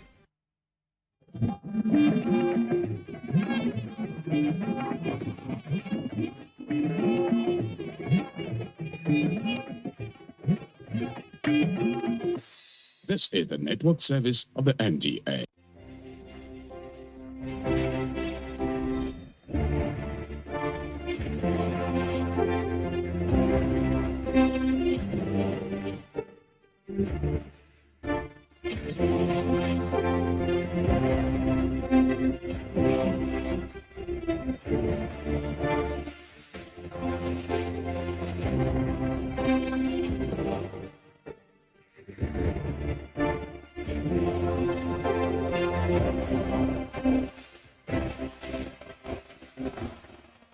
You are welcome to Abrahamic Mission. Abrahamic Mission is a special program that is designed to enlighten us about the two main religions we have in Nigeria, Christianity and Islam, and like we had the other time, and also Judaism. That is when we have it. The essence here is not to say which one is better or which one is good, but for us to appreciate and understand ourselves, to know how they do their things and what each cherish and what they like, so that we can have harmonious life. My name is Imam Fuad Adeyemi, and joining me in the studio today, where we'll be discussing the role of religion in a democratic governance, is Bishop Peter Ogumuyiwa, Archbishop Peter Ogumuyiwa of the African Church Province of Abuja and the North, is also the co-chairman Kano State Interreligious Commission. Archbishop, you are welcome. Thank you very much. Good evening to our audience. And we have an itinerant imam who I believe most of us will know him. He is the co-chair of Interfaith Mediation Center. They have been involved in peace work throughout the world. His name is Imam Nurain Ashafa. Imam, you are welcome. Assalamu alaikum, our viewers and audience at the same time. Thank you so much. With them, we will be discussing the role of religion in democratic governance. And you will discover that these two great religious leaders, you will learn new things by the time we start. But before we start, let me quickly read some of the messages which we have received in the past few days. This man writes, he said, "This is one of the best programs on NTA. I want to appeal to National Communication Commission to regulate this program such that it should be broadcasted in all TV stations in Nigeria." Oguche Gabriel from Port Harcourt. Archbishop, did you hear that Mr. Oguche said the Communication Commission should make sure that it's being run by all the media stations in Nigeria? Many of our listeners have also expressed such opinion, and because this is an NTA program, it will be difficult to now hear it on all other. No, but the NTA has said that anybody who wants to join, only what they need is to write. Okay. For example, a radio station has joined Radio Nigeria, also broadcast it every Sunday between 5 to 6. Well, I think this fellow is talking about the private media. The private station has joined Citizen FM. Okay. They broadcast it. In fact, they also rebroadcast it so many other times after they pick it. Yeah. So many people are also showing interest. All what you need to do is just to write to NTA Director General, and I believe they will be giving the approval. So one doesn't need to go to a national Communication Commission to get an approval for it to do. And I believe all others, fellow Nigerians, media houses should be able to join these stations because it's especially radio houses, because the message need to go to the grassroots. Yes, radio houses. Yes. This man say, I appreciate you, sir, for the program, and the two women there with you. Keep it up. Kelechi from Abakaliki, Ebonyi State. That was time we have two of our mothers in the studio. Another person writes, said, distinguished discussants, this program and the discussants are the best I've seen in NTA. Do sustain the program. I wish to particularly commend Most Reverend Bishop on the program this day. Yours, Jola Badmos. Incidentally, the same Reverend that is also the Bishop that is also on seat. Thank you for your compliments. We will continue to do our best to make sure that the Word of God is properly interpreted and presented to the public. Thank you so much. This one say it is a misfortune to merit integrity, capacity, and ability to use religion and ethnic sentiment to manipulate people to vote. It will not help us as a nation. From workman, teachers, volunteers. Another man say, good evening, sir. Thank you for this program. I agree with Archbishop 100%. I wish all of us can share his perception on the political issue on ground. Bayo from Lagos. Incidentally, he's also here. Thank you very much. Shed more light. This one say, good evening, sir. I say, I thank the Archbishop. Why is it everybody thanking him? Yeah, I wish I will not say continue to thank him. I thank the Archbishop for his perspective on Muslim ticket. Now I can understand the position of Khan. However, Muslim and Christian leaders must come together to stress the need for our togetherness as Nigerians and talk less on what is dividing us. Yes, I said Dr. Mutiu Agboke from Abeokuta. I think this man is a big man. A kind of link between all these Ogun people. So you are welcome, Dr. Mutiu Agboke. We appreciate you. Thank you very much. I'm not thanking you. I'm thanking Dr. Mutiu Agboke. I'm thanking him. Thank you. God bless you. Okay. Thank you. This one say, my names are Msu Anzenge. I don't know whether I pronounce it correctly. He said, I love this program so much. I greet the pastor. I greet the pastor and the imam in the studio. I am the follower of this program. This program has helped my life and family and transformed my ways of thinking. Thank you. Thanks to everyone. And these are the reason why more media houses need to connect to NTA and be able to join this, so that that awareness for people to know that we are one family under God, for us to promote it the more. This man is still thanking Archbishop. He said, thank you, Khan man, Archbishop. You are making so much sense. God bless you, Ben Odera. God bless you too, Ben. God bless you. Those who are thanking, who are appreciating. This man says, good evening, Sheikh, the presenter. My greetings also goes to your guests. I so much like the program. I have been following it on NTA, even the repeat broadcast. I learned a lot from it. I am hearing it on Radio Nigeria for the first time. He said, kudos, please keep it up. I am Josephat Owuzurike, Social Joe, texting from Owerri, Imo State. Thank you so much, Mr. Owuzurike. This one will be the last that will be taken for these messages. We'll go on a short break now. When we come back, we'll now go into the main topic of discussion. Don't go away.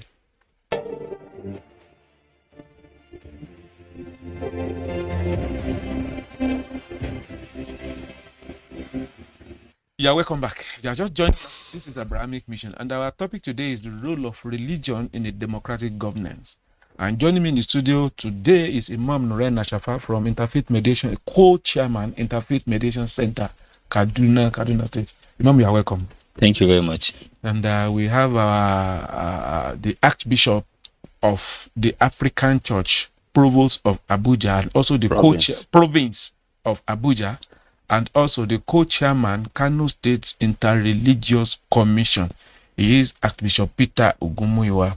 You are welcome, sir. Thank you very much. I know you have all seen it. What we are seeing now, that we are in a democratic governance, and one of the main process that stand democratic governance out is close by, that is electioneering, politicking. Everything is in the air now. To you, I will start from Bishop, Archbishop. Democracy, what's your thinking about it as far as religion is concerned? Well, thank you very much. The general acceptable definition of democracy is government of the people, by the people, and for the people.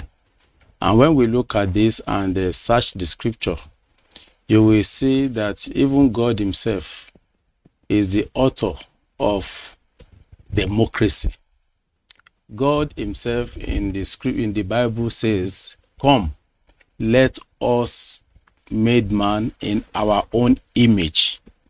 God works in pluralism. God, in everything he does, he brings people together. There's a scripture, a passage, a text of the scripture that says, "Come, let us reason together." Any attempts to involve one or two persons in the affairs of your life has the democratic tendency in it. So, and then when you look at the scripture, democracy is about government of the people. In other words, government in which that came to existence through participation of the people, and then an authority is established. So that is democracy. When you look at the Bible, God asked the people of Israel, the Israelites, to choose their king. And they chose their king, and their king ruled over them. God himself, after the flood in Genesis chapter 8, appointed Noah and gave Noah the authority, the power to lead his people. Moses also was a leader that also lead the people of Israel. And whenever he wants to adjudicate, he brings people. He what we call government of inclusion. Democracy is about government of inclusive government. And I think all this has their roots or have their roots from the scripture. So when we are talking about religion in governance, we are simply saying what is we are talking about the God factor in human government. God is the supreme head, the supreme ruler. I just want you to we'll go there deep. I want you to just look at democracy first. Yes. In a nutshell, democracy is a system of government that is ordained by God, because government that people have input into is what is called democracy, and we can trace it even to the scripture. So it is a government that is approved by God. It is a government that is pleased to God and also to man. Okay, Imam. Well, thank you very much. Bismillahirrahmanirrahim. When we talk of democracy, my perception of democracy is about governance. Governance is about a template for leadership. Leadership is about an inclusive approach. And when you talk of inclusive approach, that give it to the power of authority of the power of majority. If that is indeed what it is about governance, it's about leadership, it's about handing over your trust of your family heritage, of your resource, of your asset, of your life and security in the hand of someone whom you entrusted with that. If this is, or a group of people you entrusted with that, if this is governance, then it has its manifestation from the Quran. And we saw it clearly when Allah says leadership is about amana. And we saw it in the lifespan of Muhammad sallallahu alaihi wasallam. The first governance. You said good leadership is about amana. It's about trust. Oh, okay. It's about trust. Okay. That's what I want. And to entrust somebody, how do you roll this system effectively? We saw it in the life of Muhammad sallallahu alaihi wasallam. When Muhammad came to Medina, he set up a structure of governance, and it was a democratic governance and inclusive governance. He called the Christians, he called the Jews, He called the enemies, which are the pagans in Medina, and collectively together, they chartered a pattern of shared common good. What is common good? What affects us all, and how can we improve on that? If this is it, during that, and it gave birth to what we call the Charter of Medina. The Charter of The Charter, I mean the Constitution of Medina, the Medinan Constitution. That is democracy in action in Islam. It's not about Can us. you remember anything about Medinan Charter? One important thing you should remember about it is that one and foremost is freedom of religion. The Medinan Charter says you are free to worship your religion. We will worship our own religion. That is number one in the Charter of Medina. They say all of us, we have different religion. Onda lana amaluna walakum amalakum. To you is your culture and your religion, your way of life. To us is our own way of life. Each one has freedom of religion and freedom of practice. What he believes he or she believe in. And then the common share good, the issue of security. There's a collective will in Medinan Charter, which is Muhammad, the democratic values in Muhammad sallallahu alayhi wasallam. What he did was in Medina, he says, from today, we shall all stand together. We will not allow any group or set of groups to come upon you to cheat on you. We'll give our life to protect you. If anybody come against us, you protect us. These are the issue of where security of the state security comes to play an important role. To say collectively, our security is not about one tribal security or another ethnic security network. It's about our security as a whole. And that Muhammad sallallahu alayhi wa sallam showed clearly in Medina. So that the issue of security is the issue of all of us. And together we will secure our place, irrespective of our religious background, irrespective of our ethnic background, irrespective of our cultural or social, whatever. Our security is security of all of us. These are what we saw in the prophetic system of governance that was in Medina, established in Medina. And that's why when you talk of leadership and the role of religion in leadership, the religion provide a guide, provide a template for how. We will get there too. I want to know your thinking about democracy generally, but let's briefly look at, how do I put it? Let us review or put into perspective democracy in Nigeria. How far, in your own mind, as a Christian leader, what can you say about our democracy? Let me first add that Jesus Christ, who is our Savior, also when he started his ministry, he also instituted what is known as a government of the people. He invited people, he called upon people to join him in the business of the kingdom which he was about to establish. So he also run what we call inclusive government. And then that also helped to a very greater extent in achieving the purpose and the objective of his mission on earth. Now, coming to your question on how the democracy has fared in Nigeria. When you look at it, democracy is supposed to be the best way of getting results getting results of governance.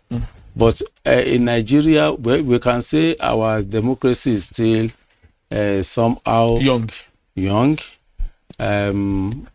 although it's fragile.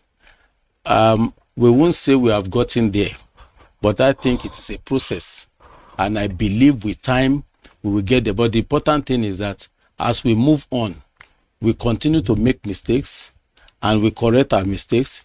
We look at the gains that we have made, because it is a known fact that the best method of government in the world is democracy, because it is a system that affords everybody, every tribe to be involved. If it is a monarchical government, it is just a family that we rule. But in terms of democracy, everybody, even those who never have any connection or whichever, somehow can get involved. So Nigeria is still growing in democracy, and I want to believe that if we continue to play it, and we also Nigeria is a multi-religious country. if we, with the Spirit of God in us, in whether you are a Christian or you are a Muslim, and then we continue to nurture this democracy, I think eventually the end, like they say, the end justifies the means. The means. Okay. I think in a democracy, we will all benefit from the dividends of democracy. Although briefly, because, or I should even go to my question, because it will be related to what you want to say, that you are talking of democracy and we are talking of religion. Is there any relationship? Would they meet at all? Yes, Is there where one complement or supplement other, or they are the opposing side to each other? In Islam, democracy as we see it in modern day, at the time of Muhammad 1,400 years ago, was not how it was called. But it is the name that fit into various systems. Well, that's why we call it system of governance. You have theocratic system of governance, you have monarchical system of governance, then you have democratic system of governance. You have oligarchic. And you have oligarchy. Yes. There are different types of governance. And across the world, we have seen how this system of governance, in some area, one work better than the other one. In some area, one work better than the other one. So you can find how they work and how they fare in each different part of the world. So you can be able to judge by that standard. However, because here in Nigeria, we didn't practice monarchy as the case in United Arab Emirates or in Qatar or in Saudi Arabia or in Vatican specifically, we didn't practice theocracy as it is practiced there and other places. But here in Nigeria, we are looking at American model of democracy, not even the British model of democracy, because democracy is about representative governance. If it's about representative governance, the key important factor that we need to know is that in Nigeria today, we are still in the infancy stage. For those who have spent over 200 years of democracy, they are still struggling with their democratic processes of inclusive, because there are a lot of solidarity, but more negative solidarity. In Nigeria, we have more negative solidarity in our system of governance. And that is why today, some ethnicity is playing important factor in our democracy. Religiosity is playing important factor in our democracy. Geographical boundary is playing important factor in our democratic dispensation. And that is why we have a challenge.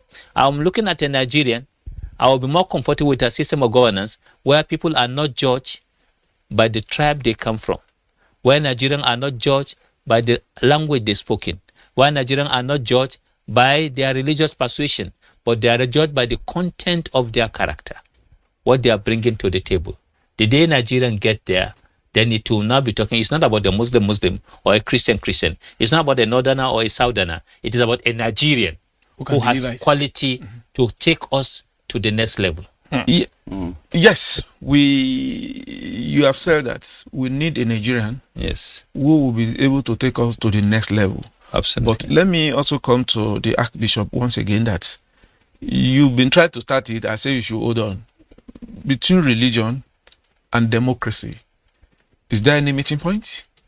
Or is there a place where one complements the other one, or where one is antagonistic of the other one?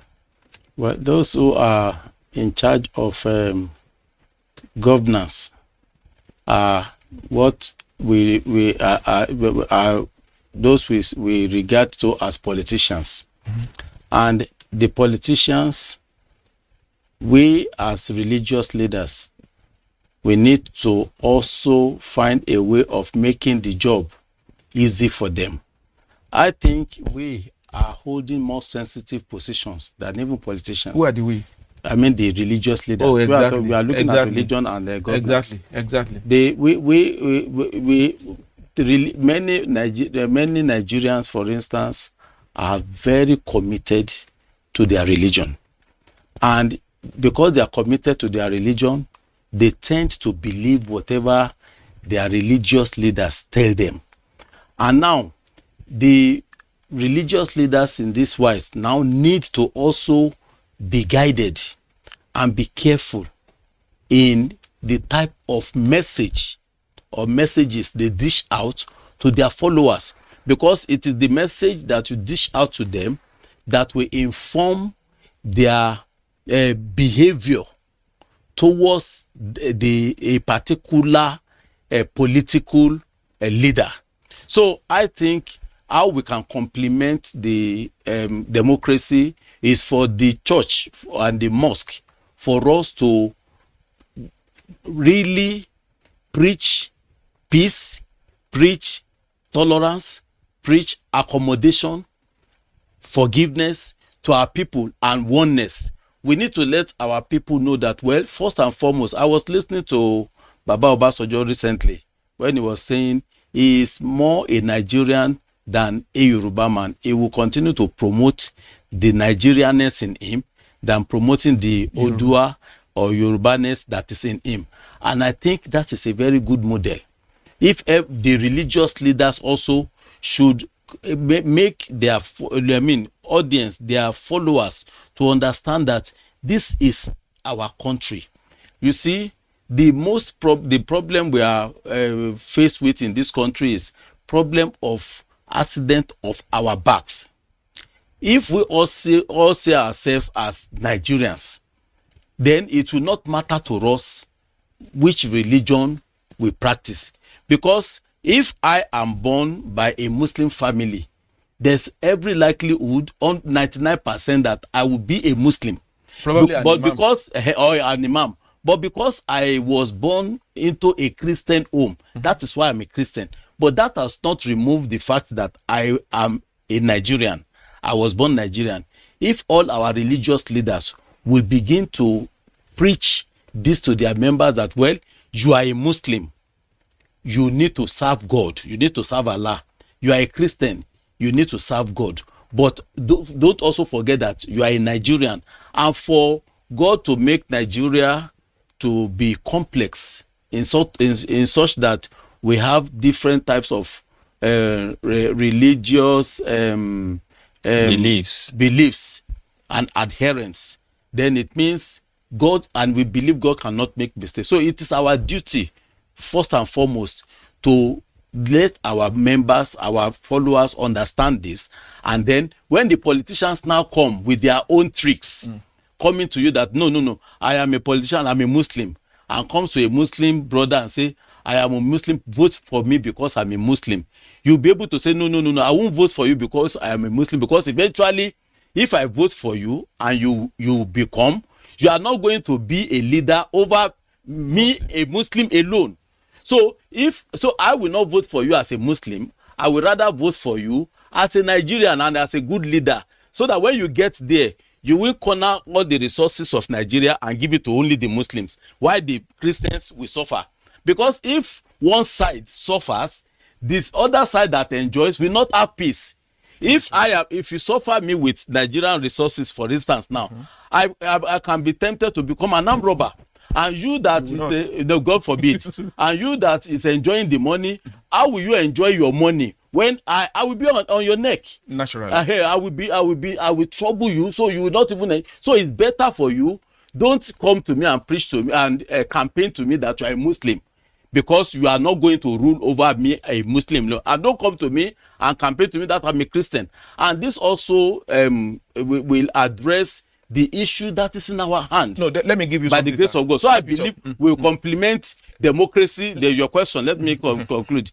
The religion will complement democracy if we remove the biases, that our personal biases, because I don't think religion itself has its own bias, but our own personal biases that we bring into religion. If we remove that and we see the global, the general enjoyment, the general benefit that comes with democracy, then everybody will be well for us. On that specifically, the key important challenge today, or the bias, is that we miss the track. Majority of our religious leaders, we're supposed to be neutral umpires. Exactly. To be referee, who blow the whistle. We're supposed to be the compass that shows us what is the quality of an ideal leader. What does it take?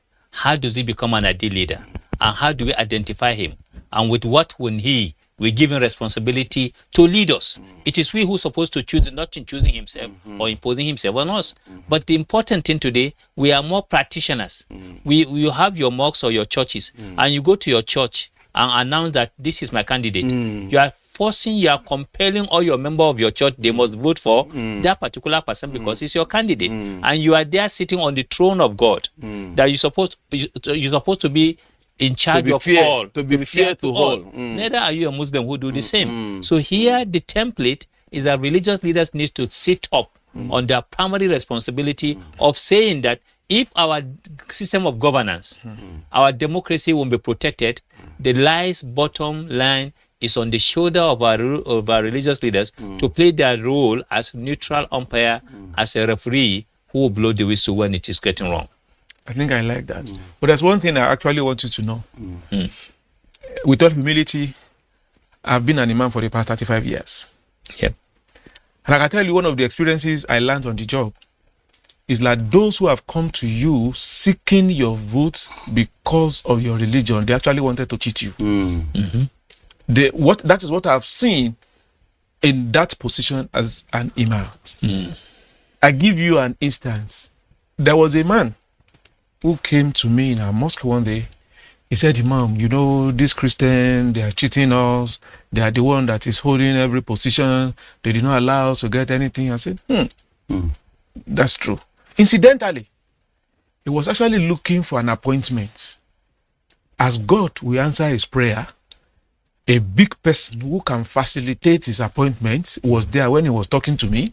The following Monday, he got an appointment to one of the big organizations. After about 2 months, the man will call him, he will not pick our call again. The man who has been telling us they have been cheating Muslim.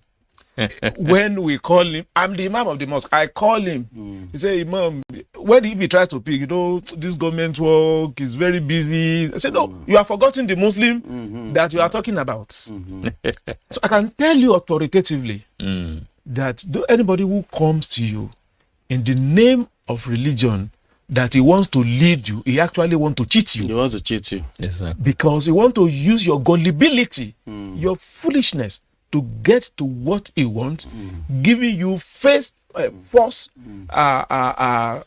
assurance or false confidence to feel that it is our man that is there. Ask yourself, your men that have been there, what gain have you benefited from them? It is then your eyes will be open. We should not allow anybody to deceive us in this country. If you allow yourself to be deceived, your people will be there, member of your mosque will be there, member of your church will be there. At the end of the day, you will cry because you are not sincere with God. When you are sincere with God, one of the very important things people forgot, that it's not how much you worship Him, but how much you serve fellow creation of God. It's not how much God is not much interested, even though He tells you to worship Him. But the major in Islam, for example, 80% of Sharia guiding principles of how to do it, when to do it, where to do it, they are based on interhuman relationship. 80% are interhuman relationship, mu'amala. How do I relate with the others? That's why even in Hajj, when you have grudges against your brother, your Hajj is, God doesn't need your Hajj. Yes. Which is very important. When you kill a mosquito, you pay a fine. Your Hajj is gone. Your Hajj is gone. Are we getting the point? So therefore, the interpersonal relationship between us and fellow human beings are more important than hours and time we spend in those sacred places chanting the name of God. And this is the very important thing we are missing today. That's why we are highly religious, but less godly. We are very, very, very ungodly. Less ungodly. Highly religious Nigerians, but ungodly. What is it? Why do we get ourselves there? And that's why our democracy is failing, because our religious leaders are not doing enough of what they need to do. Okay, now you have started my next question. Yep. Election is in the air. Yep. Election is around here. We have seen so many of you. When I say of you, I mean religious leaders preaching hatred. Yep. Preaching so many things that will be too big. Unbearable. What should be the role of religious leaders now? Okay. Since Archbishop, I don't mind. What should be the role of religious leaders now, so that we can get to the next level? Well, I think God has saddled religious leaders the responsibility of keeping the peace in the community. And you know, we are very influential in the sense that what we tell our people, they hear. I think in this dispensation, we should be more prayerful. We have done the sensitization. We have encouraged our people, our members, to collect their PVC. What we need to do now is not to set ourselves against one another. It is very wrong for you to come out and begin to say vote for A or vote for B, because if we continue with that attitude, then we are not even doing what God has asked us to do. Jesus gave the parable of the Good Samaritan. The Good Samaritan, the man who ended up in the hands of armed robbers, was not in any way related to the man that was eventually called the Good Samaritan. They didn't share the same faith. They didn't share the same tribe. But the man came and helped him. Now, I believe that the destiny of man is in the hands of God. And who will help? Your destiny helper can be anybody. Your destiny helper as a Christian can be a Muslim. Your destiny helper as a Muslim can be a Christian. And I think that is what we need now, especially in this dispensation. Like you have rightly said, there's a lot of hate that is coming, even from the pulpit. And we are doing it as if we are not even fighting for God, as if we have another country outside Nigeria. Because if care is not taken at the end of this election, many people will not even want to keep themselves as friends any longer. So that is what we need to avoid, and we need to do that as religious leaders, to please play down politics. And now let us, what the media people are saying now, let us look at the issues. What program do you have?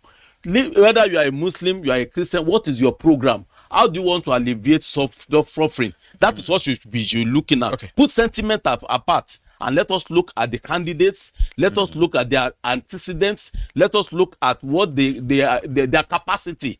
And then in that wise, we now say, okay, I will vote for this. And don't quarrel if somebody does not go along with you. Some people are very aggressive in promoting their candidates.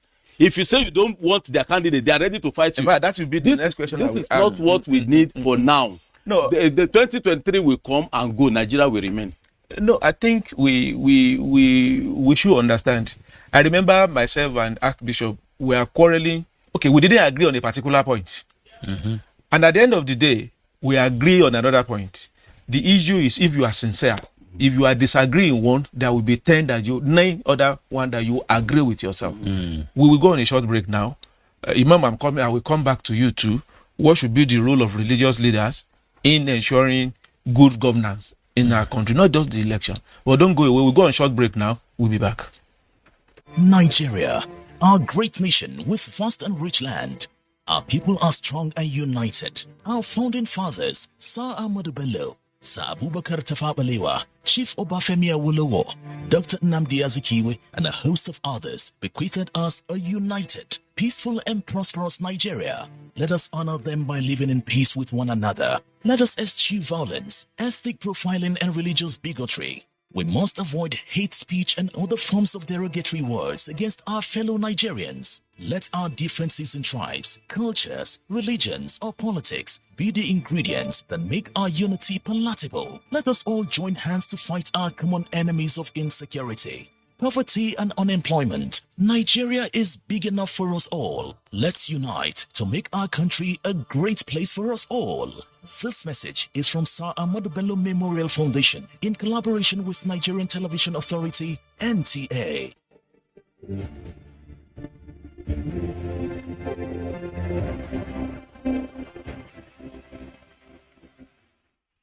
Yeah, welcome back. If you are just joining us, we are discussing role of religion in a democratic governance. And with me, we have Archbishop Peter Ogumuyiwa and also Imam Nuren Nashafa from IMC Kaduna. You have been discussing the role of religious leaders should play. Imam, I'm back to you. What should be the role of religion?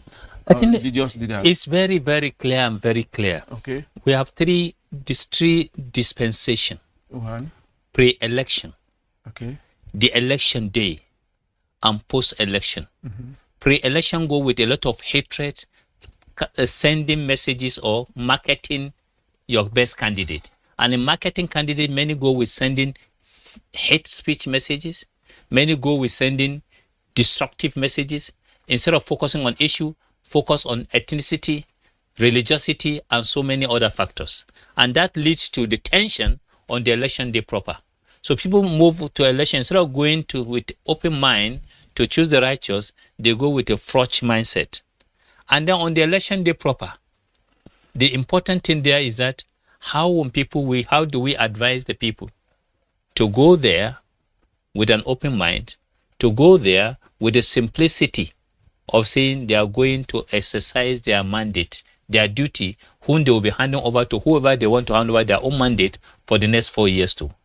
And at the end of the day, after the election is drummed, the post-election era, the result may come in my favor or against me. I have my champion. If it comes against me, what do I need to do? It is religious leaders who are supposed to guide the people and saying, the choice is not yours. The choice is divine. God has chosen for us who he chooses to be a leader. So therefore, let's accept the reality and hold on to faith that saying, this is the one God has chosen for us. Religious leaders are supposed to lead in that. Exactly. But today, in our question, pre-election, instead of them being neutral umpires, giving us the quality of a leadership, the ideal leadership, and what we should see in the character of that candidate, and the issues is mandate, what he projects to us, what we need to see to guide us to look at those issue-based political process of leadership choosing, to guide us against that. That is the key important thing, but some are doing something else. And that's why, because they miss the track of what they're supposed to do as their role to promote the dignity, the promotion of what is the ideal for us as a religious dispensation in this country, they end up doing the opposite.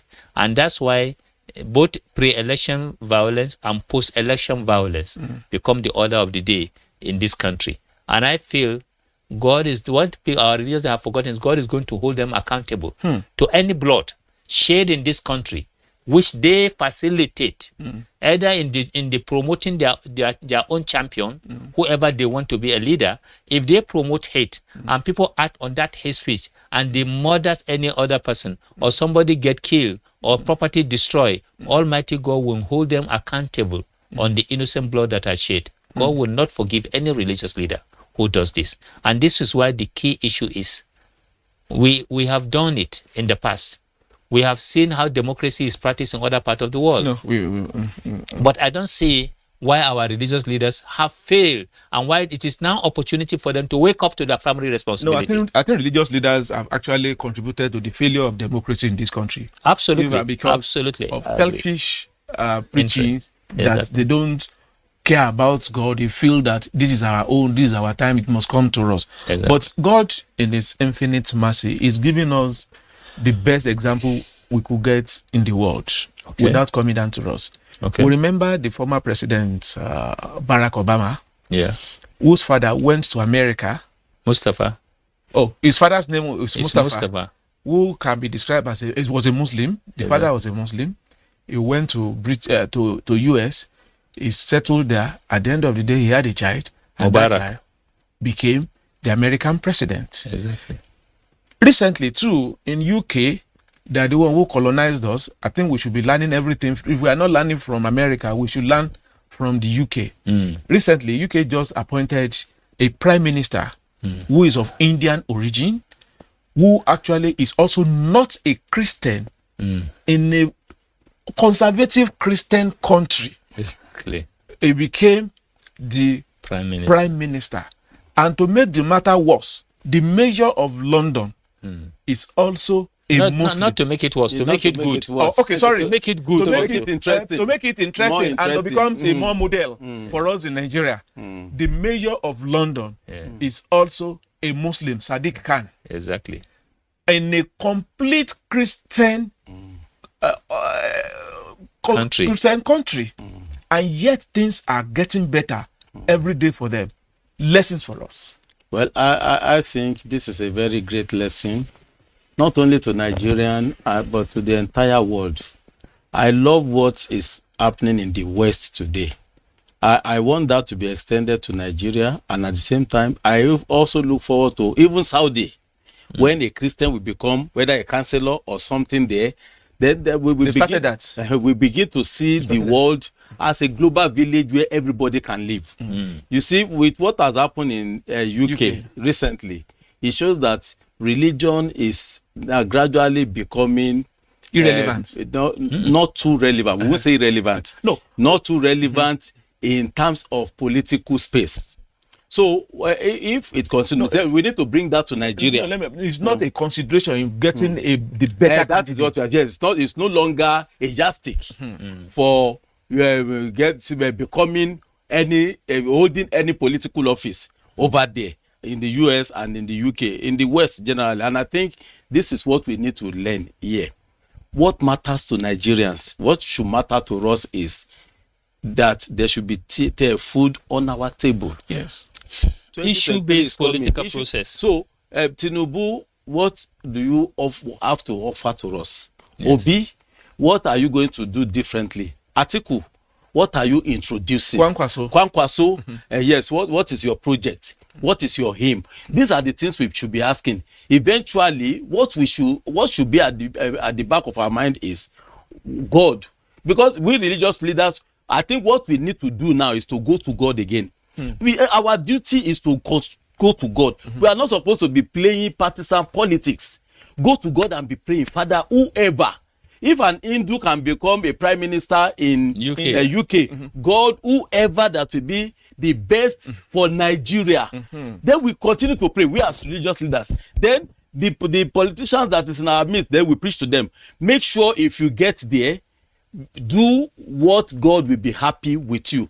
If we have that mindset, then we will play down all this Muslim ticket, Christian Muslim ticket, this person from the north, this person from the east, this one from. Of course, we know if we are to look at it, we are talking of fairness. Oh, let it go to the east or go to this side. But at the same time, do we know the mind of God, especially at this time? The way I live my life is, if I struggle for something and I don't get it, eventually I say, well, God, if that is your will, no problem. Then I continue and I begin to look at other things that I can do. And I think that the desperation in our political campaigns should be played down, especially from the church and the mosque. Please let us play it down. Let us now begin to let our people know that, well, it doesn't matter. A Muslim can be your helper. A Christian can be someone who will help you. Don't come and tell me that I should vote for somebody because he's practicing my religion. Just like the example you have given. So many Christians in office does not even benefit their own fellow Christian brothers and sisters. You will just find out that it is a Muslim that will benefit them and vice versa. So it happens like that. So let us please, in the name of God, not set Nigeria ablaze. And let us believe in this country and let us know that there will always be tomorrow. And that is my sermon to everybody. There will always be tomorrow. Let us play down this. We thank God, even in Cannes today, we've been able to say, well, if you go vote according to your convictions. If you feel it is party A you want to vote for, good luck. If it is party B, good luck. Nobody should come to us and say, well, they don't vote Muslim. They will come to us and begin to engineer, to instigate a problem. And when it comes, when they have opportunity of holding offices, do they come to Cannes? I have been in Cannes for several times. I have not seen when they use that office to come to us and say, okay, look, we are supporting Cannes, we are doing this. It doesn't work that way. So now that you are you are not doing that, you are now telling us that we must not accept this, we must not accept that. We will accept whoever that God has ordained to rule us. And that is what I think the spirit we need at this time. And I think one important thing we're missing is that this thing is just a new phenomenon in Nigeria. It's a new phenomenon. Because what is a new phenomenon? The issue of the same religion tickets. No. The issue of playing the card of religiosity or ethnicity is new. It's a new phenomenon. Yeah. Either religion or ethnicity. Let me give you two models. Okay. In Nigeria of 1930s, the mayor of Enugu in Enugu State, the mayor is Malam Audu. Malam Audu contests as an independent candidate, even though joined the major political party, and he won. And then the second time, an indigent contest against him, And for the second time, he still won the election again as the mayor of what? Of Enugu.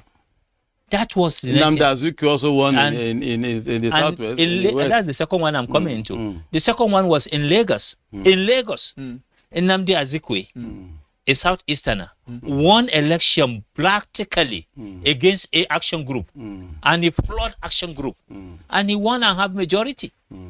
This has happened in the Nigerian window. And here in the north, the elections in the north, during the day of Sadona, Michael Buba is the chairman of the party. He's the one who controls NCNC. It's not Sadona who controls the party. It is a Christian, Diko, from Bedouin. Yes, who control the party. So when you have this is the Nigerian we saw by the founding fathers of this nation. This is how the democratic process go on. They go with a discipline of respect for one another, for the values they share. So how do we get it into this mess today that everybody has a geo-tribal comfort zone politically, geo-tribal comfort zone? And when we start talking of this, and that's why I'm saying one of the key challenges we have is the issue of indigeneity, citizenship. Many has come as citizens of this country. Just some few months ago, Mr. President, over 400 people are given citizenship of Nigeria. Some by naturalization, some by marriage, some by whatever means, they become Nigerians. If those who want to contest tomorrow, do we ask for their tribe, or the children of those guys want to contest for election? We say which ethnic tribe you belong to. Does that mean that they have no right to be Nigerian leaders?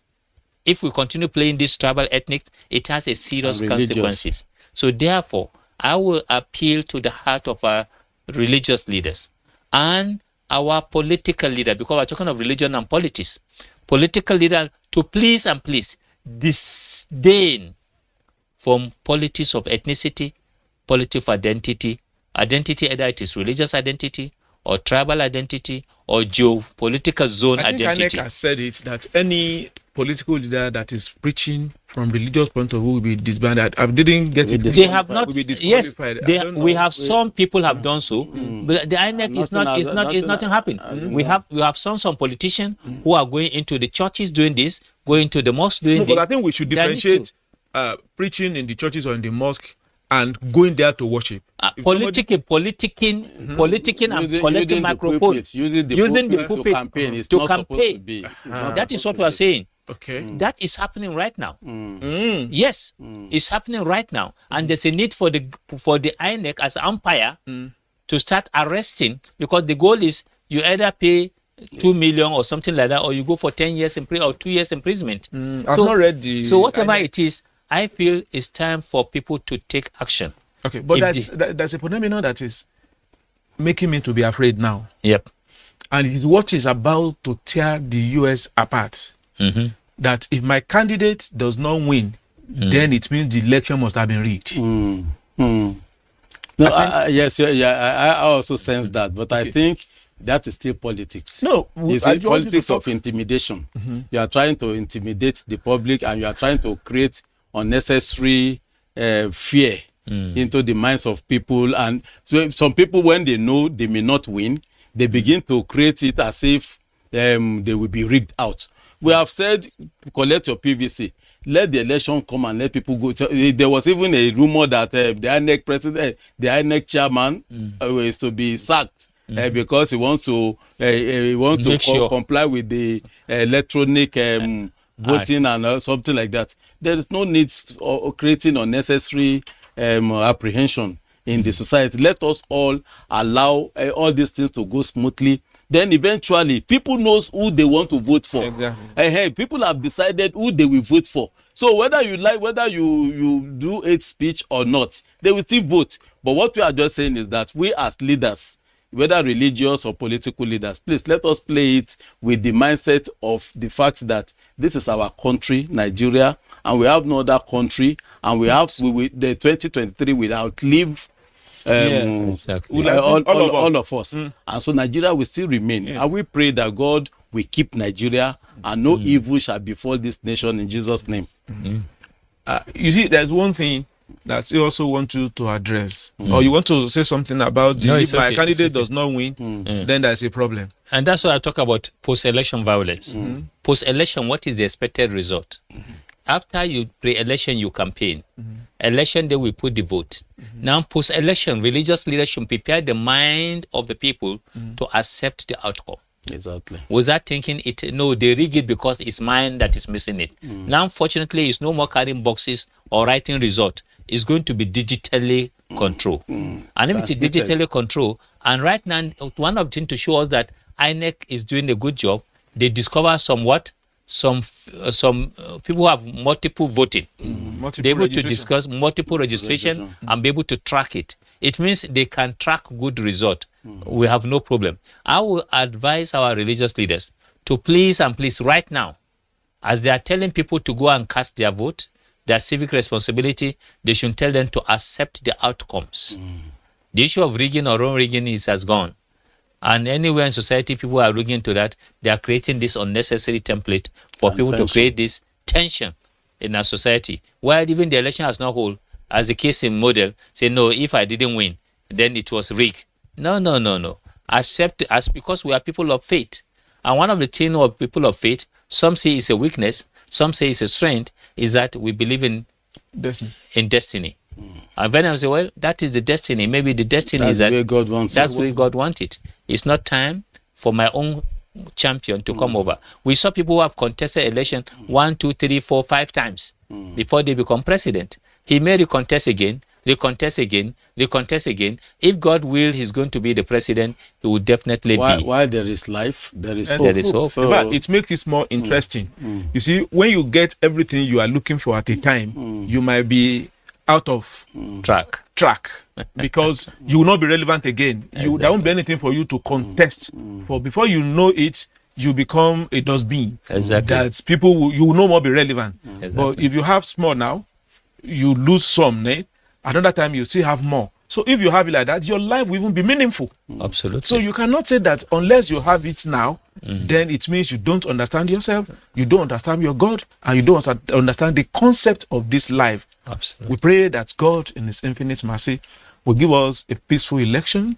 God will guide all the actors, all those who are involved, to do the right things, both the politicians, the actors, including the INEC, the security people, and all those that are involved. We pray that God will make our country the best on earth, because you look at it with all humility. And I think one thing, I'm sorry, sir, I'm coming into your word, is that religious leaders should start talking to the citizen. Those who are going to campaign with the daggers, with bow and arrow, with cutlasses, with gun, or damn gun. It's time for us to say, with the religious leaders should start cautioning people. That's why we are here. That's what you have been saying. Wicked symbol into the electoral process. And politicians should start talking clearly in their campaign that I don't accept campaign coming with dagger. Because in Kaduna, we saw what happened in Kaduna, which is very, very unfortunate, where this thing is happening. Can we be able to talk more on that? Thank you so much. We will still talk on this one. We have just, I've said it about 2-3 episodes ago, that we are just starting. We will continuously talking about peace, politics, religion, until we have good election and peaceful one, and we have a better country. Thank you for being part of this program. We are very grateful. Until when we meet next week, still join us the same station, same time. My name is Imam Fuad Adeyemi saying bye-bye.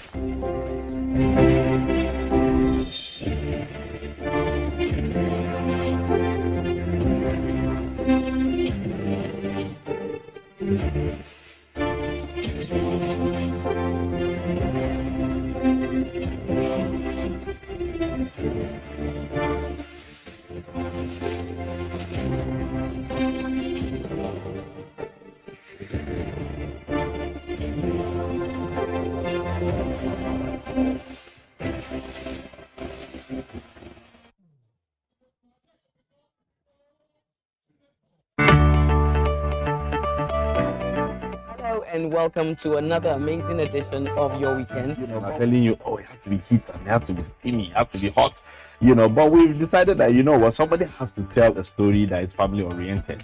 I got you out to fight you! Welcome to another edition of Talking Movie. It's the film news everyone here ever cared about.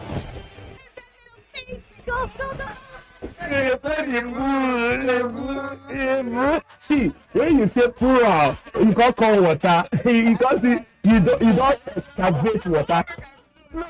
This is the #1 program, Gallery.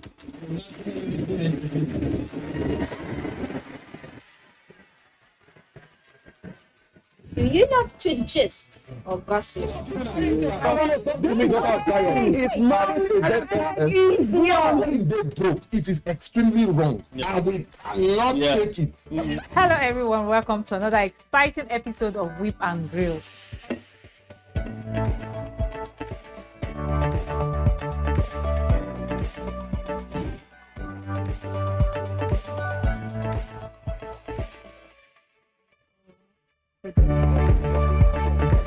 Welcome to the slant today, where we say it as it is and we get to enjoy ourselves talking about various things that are happening in our society. Beyond 6 packs. Because your job still remains as the man to protect the woman, to project the woman. You need to do that again.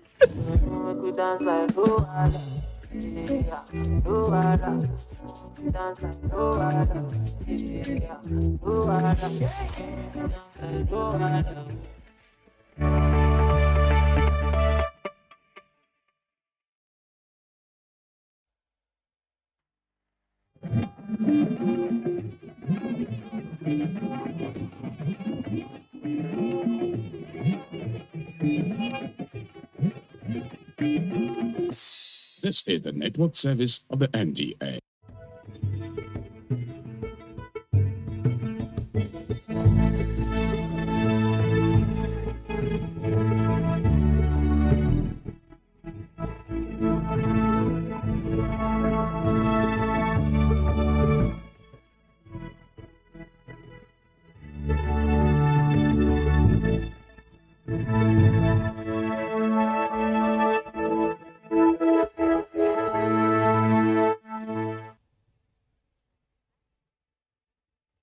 Mother-to-child transmission, or vertical transmission, is the dominant mode of HIV infection for children. In 2019, Nigeria alone accounted for approximately 15% of vertically infected children living with HIV globally. Hello and welcome to this episode of The Last Mile with NACA. I am Adesuwa Osui. Low access to and patronage of antenatal care and health facility delivery, which are two major platforms for preventive mother-to-child transmission service delivery, contributes to low HIV treatment coverage rate in spite of available services. The Mentor Mother program has been identified as a key strategy in the global plan towards the elimination of new HIV infection amongst children, as well as keeping the mothers alive and healthy.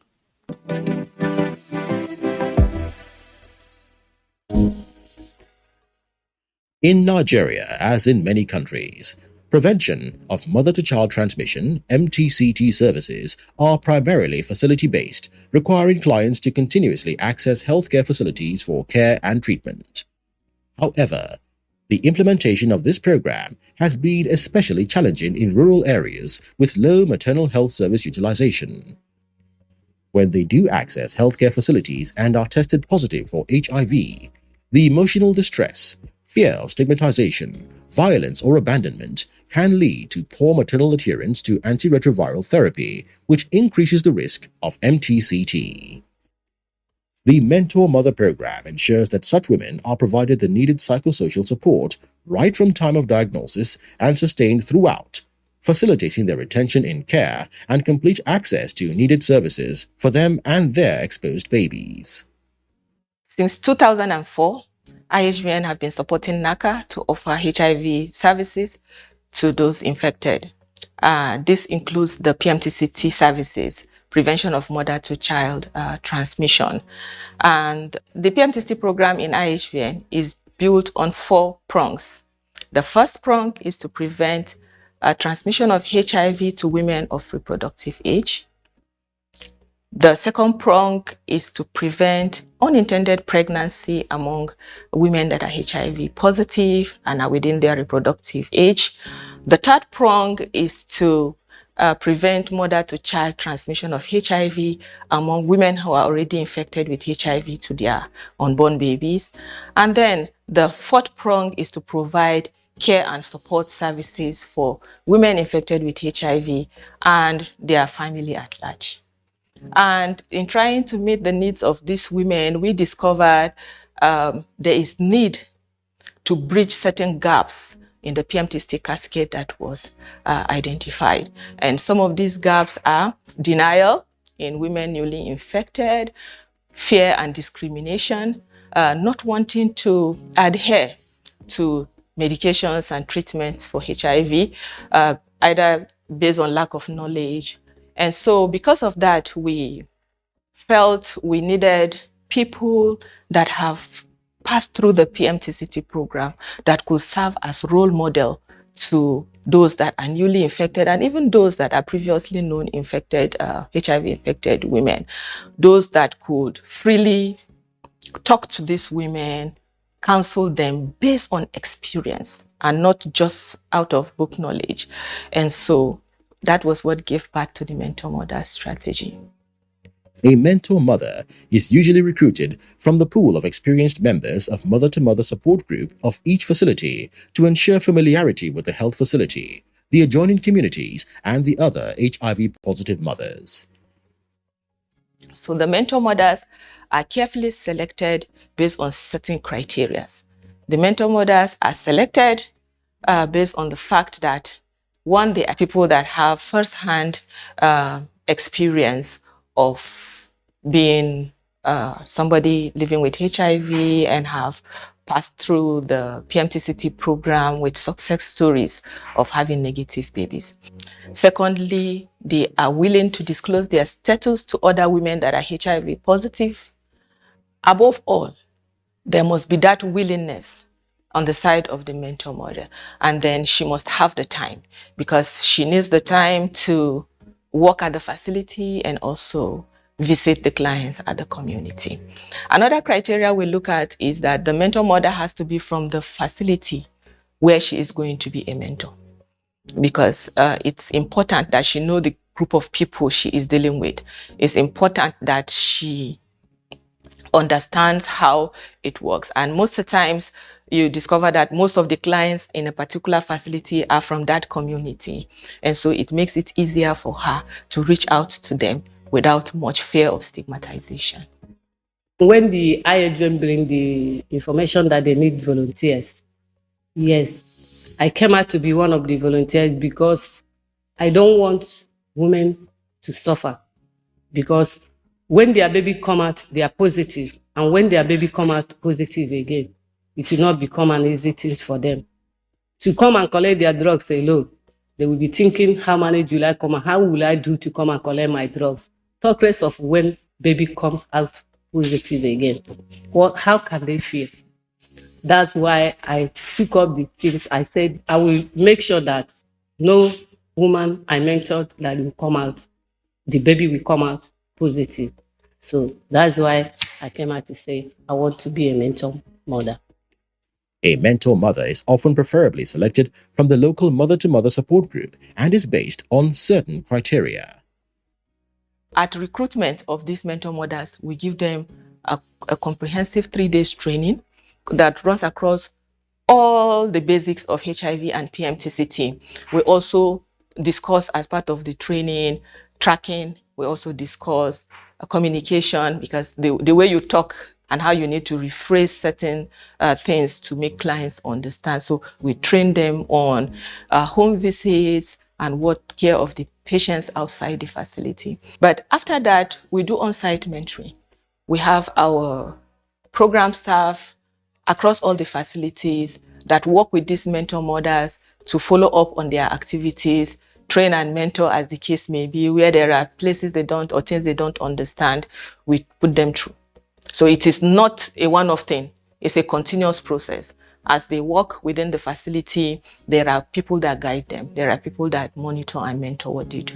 But those are the things we do. We do that at recruitment, and we also do that on annual basis. We give them orientations on annual basis to refreshing their minds on the new things that are evolving in the PMTCT program. A mentor mother provides a wide range of facility and community-based services in support of HIV-positive mothers and their exposed infants, ranging from pre-delivery through delivery and postpartum periods. When, like, on Mondays, we have to register new patients, new PMTCT mothers that is positive. They are pregnant, they will come for antenatal, then we register antenatal. Through there, we will pick them out.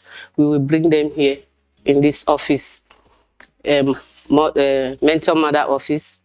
Then we talk to them what they will do so that when they give birth to their baby will come out negative.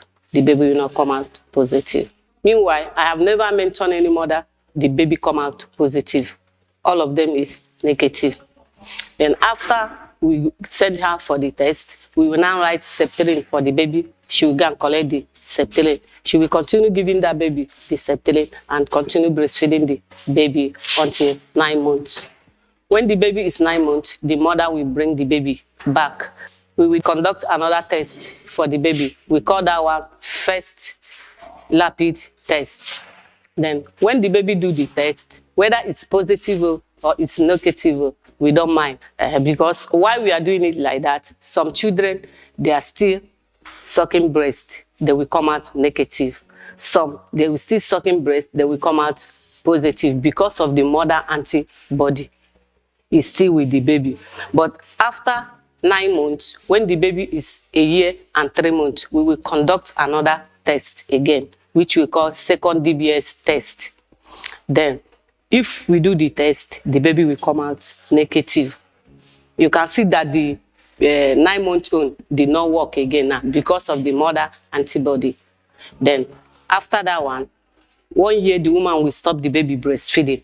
Then she will start home. 3 months, she will bring the baby. Then we will conduct the second test for her, second EID for her. Then it will become 3 tests.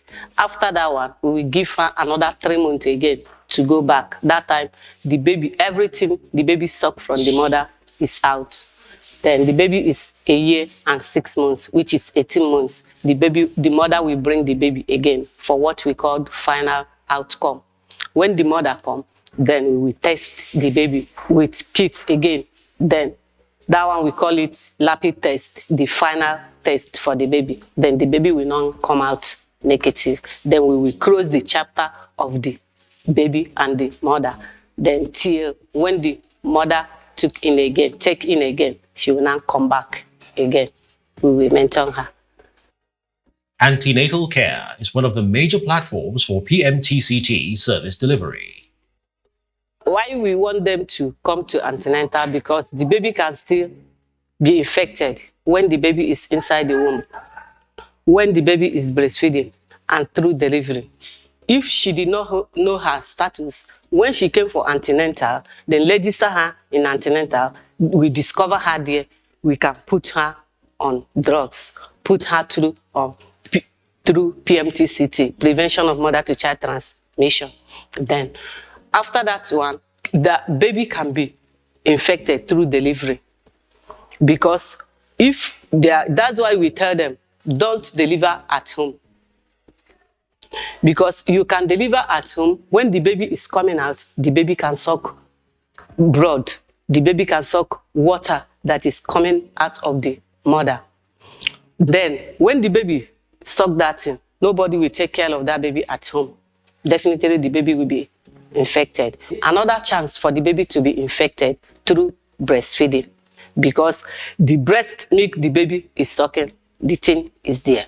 Now, when the mother is breastfeeding, the mother is not supposed to give the baby breastfeeding and milk together. When the baby is from one day, the day that the mother gave birth to the baby will take only breast milk till 6 months. We call it exclusive breastfeeding. no abo, no concussion, no water until the baby is 6 months. Then when the baby is 6 months, the mother can start introducing the baby to food, soup, water, but she will never feed that baby with milk. Artificial milk and breast milk, they don't go together. So she cannot give. Any baby that take milk and breastfeeding, the baby can come out positive.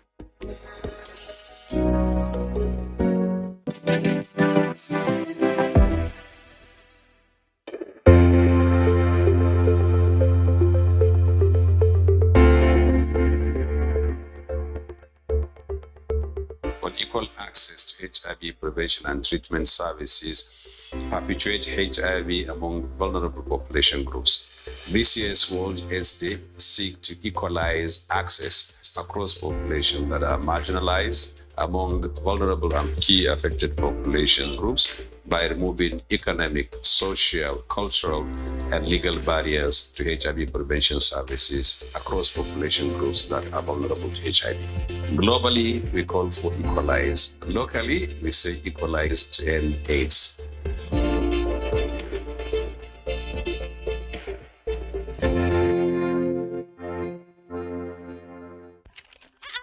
Sister, where you dey rush dey go like this now? Take am easy now. Na hospital I dey go to do HIV test. Na everything you dey do HIV test. Before you carry belle, you do HIV test. Now you dey rush go do another HIV test. Wetin you dey find, you go see am o. No be so, my sister. HIV test no be bad thing. Na make I know my status so that no matter the result, my pikin no go get HIV. HIV fit pass from mama to pikin? Yes, so during pregnancy or labor or even when we dey breastfeed the pikin. Yes, and my husband dey road dey come sef, he go meet me for hospital. We go do the test together. Hey, your husband na man he be. But wait o, una no dey fear. What if the result come out positive? Fear wetin na? HIV no be death sen ten ce. And medicine don dey to take manage am. See, nowadays people wey get HIV, they live their life normal like everybody else. You sure say I no go follow you go do my own so? Wetin you dey wait for now? Come make we go jare. With quick action, we fit stop this HIV waka from mama to pikin. Go do your own HIV test today.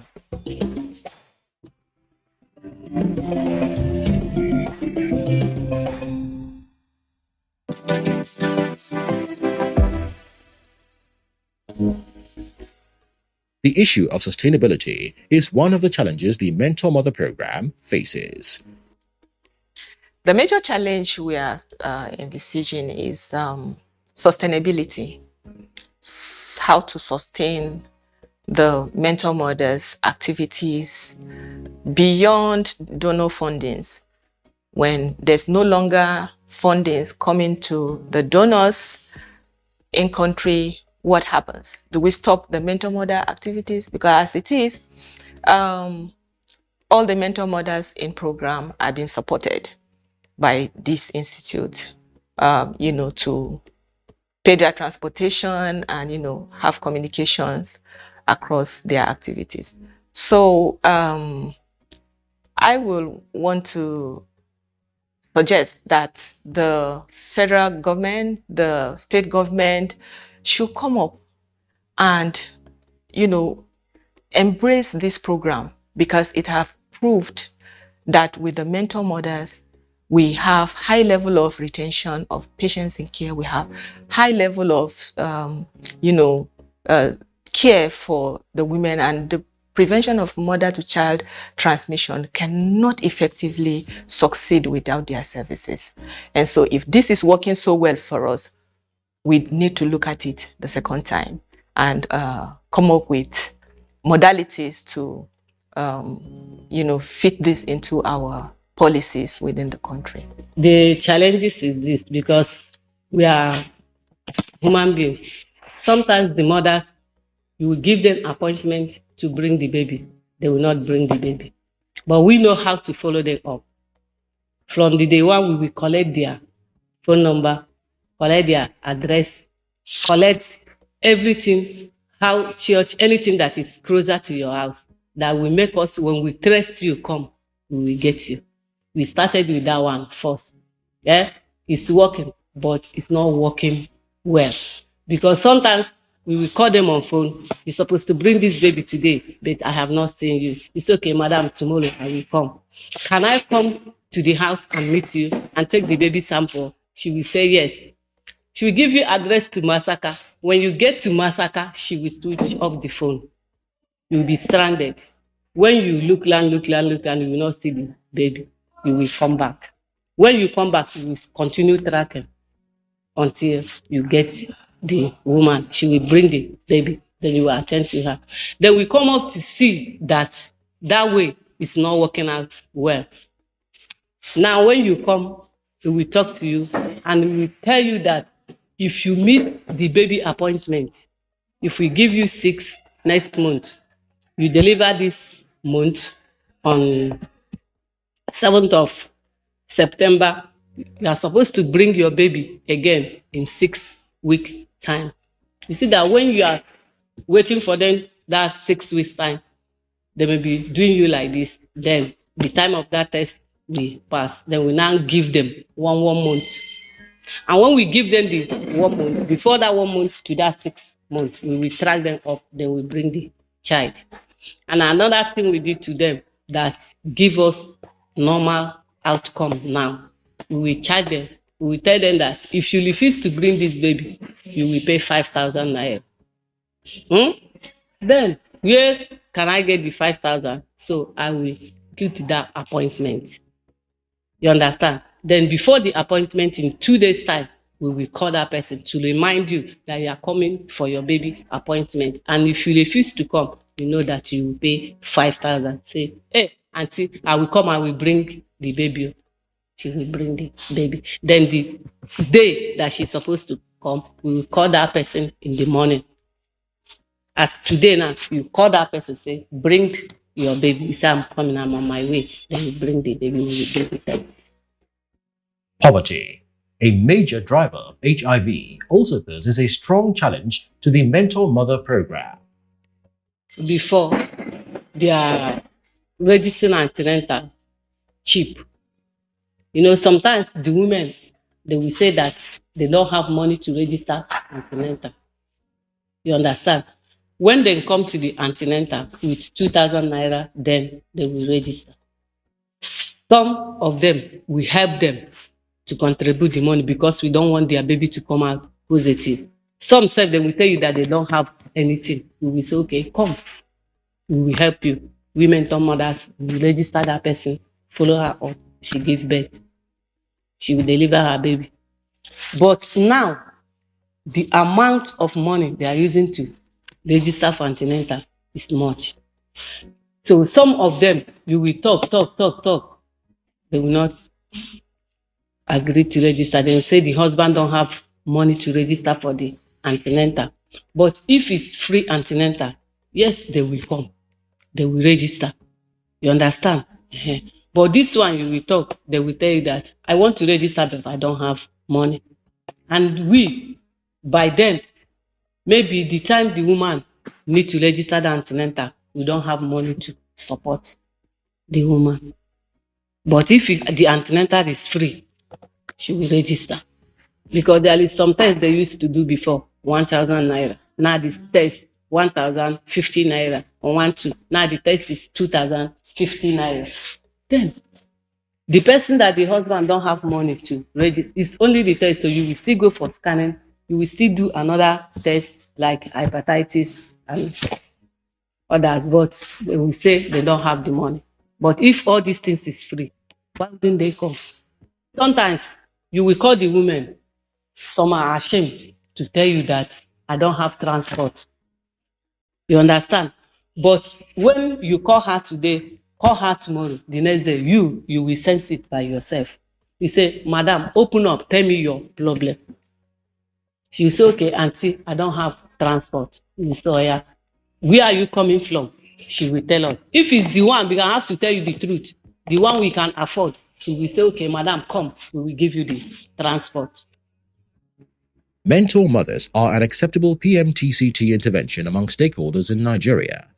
However, Stigma and discrimination for both mentor mothers and their clients remain a critical challenge, and mentor mother needs such as continuous training, robust welfare package, and a sustainably supported niche in health systems require focused attention.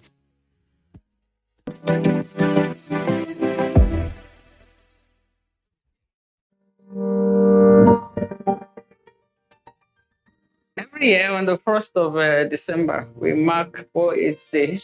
This year, the global theme is Equalize, but we have domesticated the theme, which is Equalize to end AIDS, equal access to prevention and treatment services. We have so many activities, inclusive of HIV testing services, road shows, adolescents and young people activities, technical sessions looking to address issues around gender and rights, testing and treatment uptake. We also will be looking at issues that have to do with accessible testing and optimized treatments and comprehensive care for infants living with and exposed to HIV/AIDS. And finally, we have a major event on the day of the World AIDS Day itself on the 1st.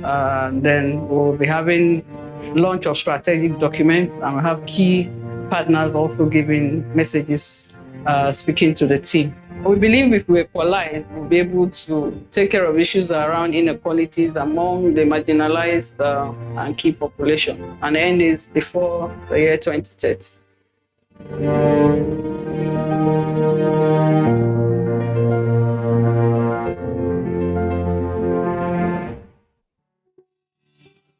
For more information on HIV and AIDS and related diseases, or to report suspected cases of stigma and discrimination, violence and human rights violation, please call the National Call Center, toll-free on 6222. Reach us via social media at National Call Center or email callcenter@naca.gov.ng and visit our website on naca.gov.ng.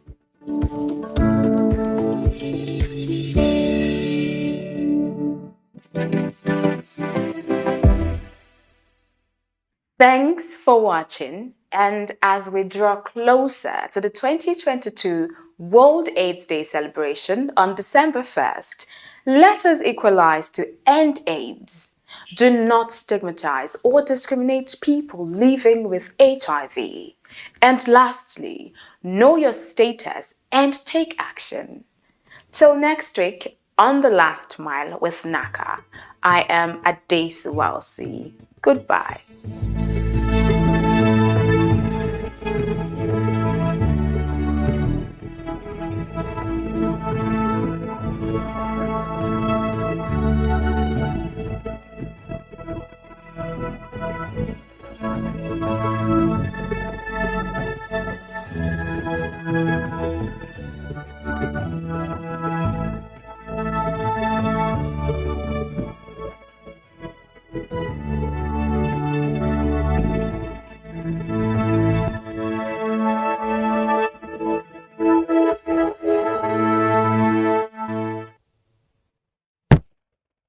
Information is power.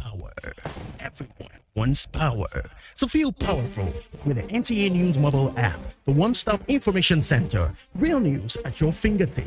Be the first to report by uploading first-hand information on the U-Report link, and be the first to know by simply clicking on any of the links on the sidebar for headlines, domestic and foreign news, economy, security, politics, sports, and more.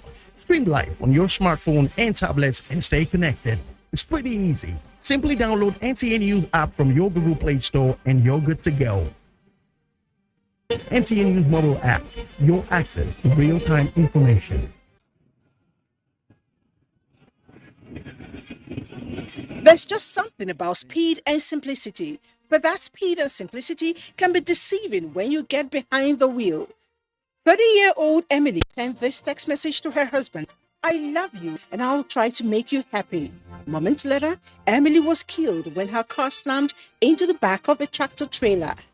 18-year-old Midi was also texting when his car slammed into the back of a truck at 80 miles per hour. His final text was, "Driving and Facebooking is not safe. Haha." You probably think that this thing can happen to you. You are not alone. 55% of young adult drivers say that it is easy to text and drive. 3/4 of the same young adults feel that they are really good texting behind the wheels. Reality is, they are all delusional. That quick look at your phone takes longer than you think. 5 seconds are really long. Imagine you're driving on the road and someone suddenly covers your face for 5 quick seconds, like this. You will probably feel very lucky if you didn't crash. But you chose to take your sight off the road just like that anytime you're sending or reading a text. Texting and driving is fast becoming the leading cause of teens' death on the road world over, surpassing even drinking and driving. But if you think dying in a car crash is the worst thing that happened to you, I tell you it is not. You can survive after you've killed someone else. Imagine spending the rest of your life knowing you killed someone just because of a text message. Now imagine going to jail just because of text message. Still think it will never happen to you? Still think you're the special one? There are so many that have been found guilty of texting while driving. But you can make a difference, just like so many young people have vowed not to text and drive. Leave your cell phone alone while driving. If you must send a text message, pull off the road into a parking lot or anywhere that is safe. No text is so important that it should cost your life or the life of someone else. You are not different. You are not special. You're just another accident waiting to happen if you do not desist from texting and driving. So, don't text and drive.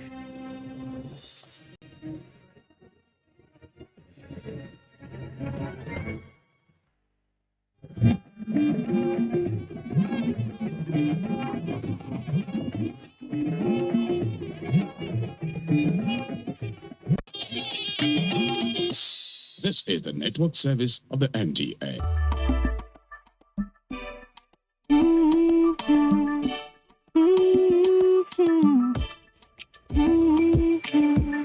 We fight, we settle, we cry, we laugh, we have our issues, but we stick together.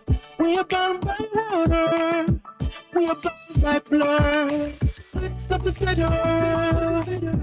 That's what we are family. That's what we are. It's up together. That's what we are family. That's what we are.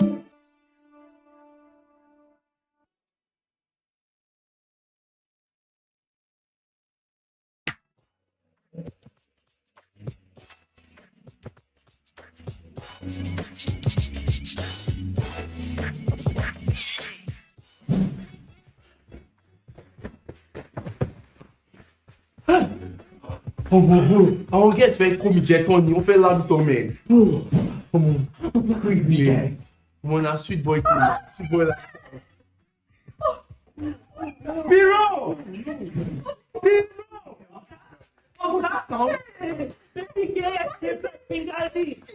Sorry, you know what you think? Sorry, come at that time, yeah. Jesus Christ. Oh, this thing is crazy, man. Like, man, oh man, this stardom thing, man, it's crazy. We need like limo, tinted limo to move around. Bro, are you whining me? I swear, bro, man. How popular can you be? Don't tell me this. That's the life now, man. What's up, be like? Nah, stardom thing, bro. We're supposed to drive around, you understand? Like that. Shorty. Guys go deal on 1 or 2 things like this, I swear, man. Outside life. You understand now? Let me go to. Hey, popular. You popular, yeah. I just don't understand all this. I don't get it. Pressmen, photographers, cameras, everybody fighting just to get a picture of this boy. Check on the older girls painting and Pierrot, and the boys claiming their girlfriends were taking over and want her attempted murder. And then, oh God, most of all, 2 of you are now under protective custody. just because the girl's boyfriend wants to harm you. Dad, see, all I did was just go for an audition. That's all. I never knew my guy was like a mega star. I mean, a candle, more like it. But show me to get for man. Sure guy. Yeah. Oh, I can I got just get out. That tell me you didn't feel that magic. You children nowadays just believe that you invented the wheel. Let me show you. Get up. Daddy, no, please, don't try it. No, wait. Daddy, what about Jackson? You know? What my? Hey, Daddy, wait. Oh! Oof. Oof. I feel that for you. Sorry. Hey. Ooh, sit down. That's it. You're just a fool.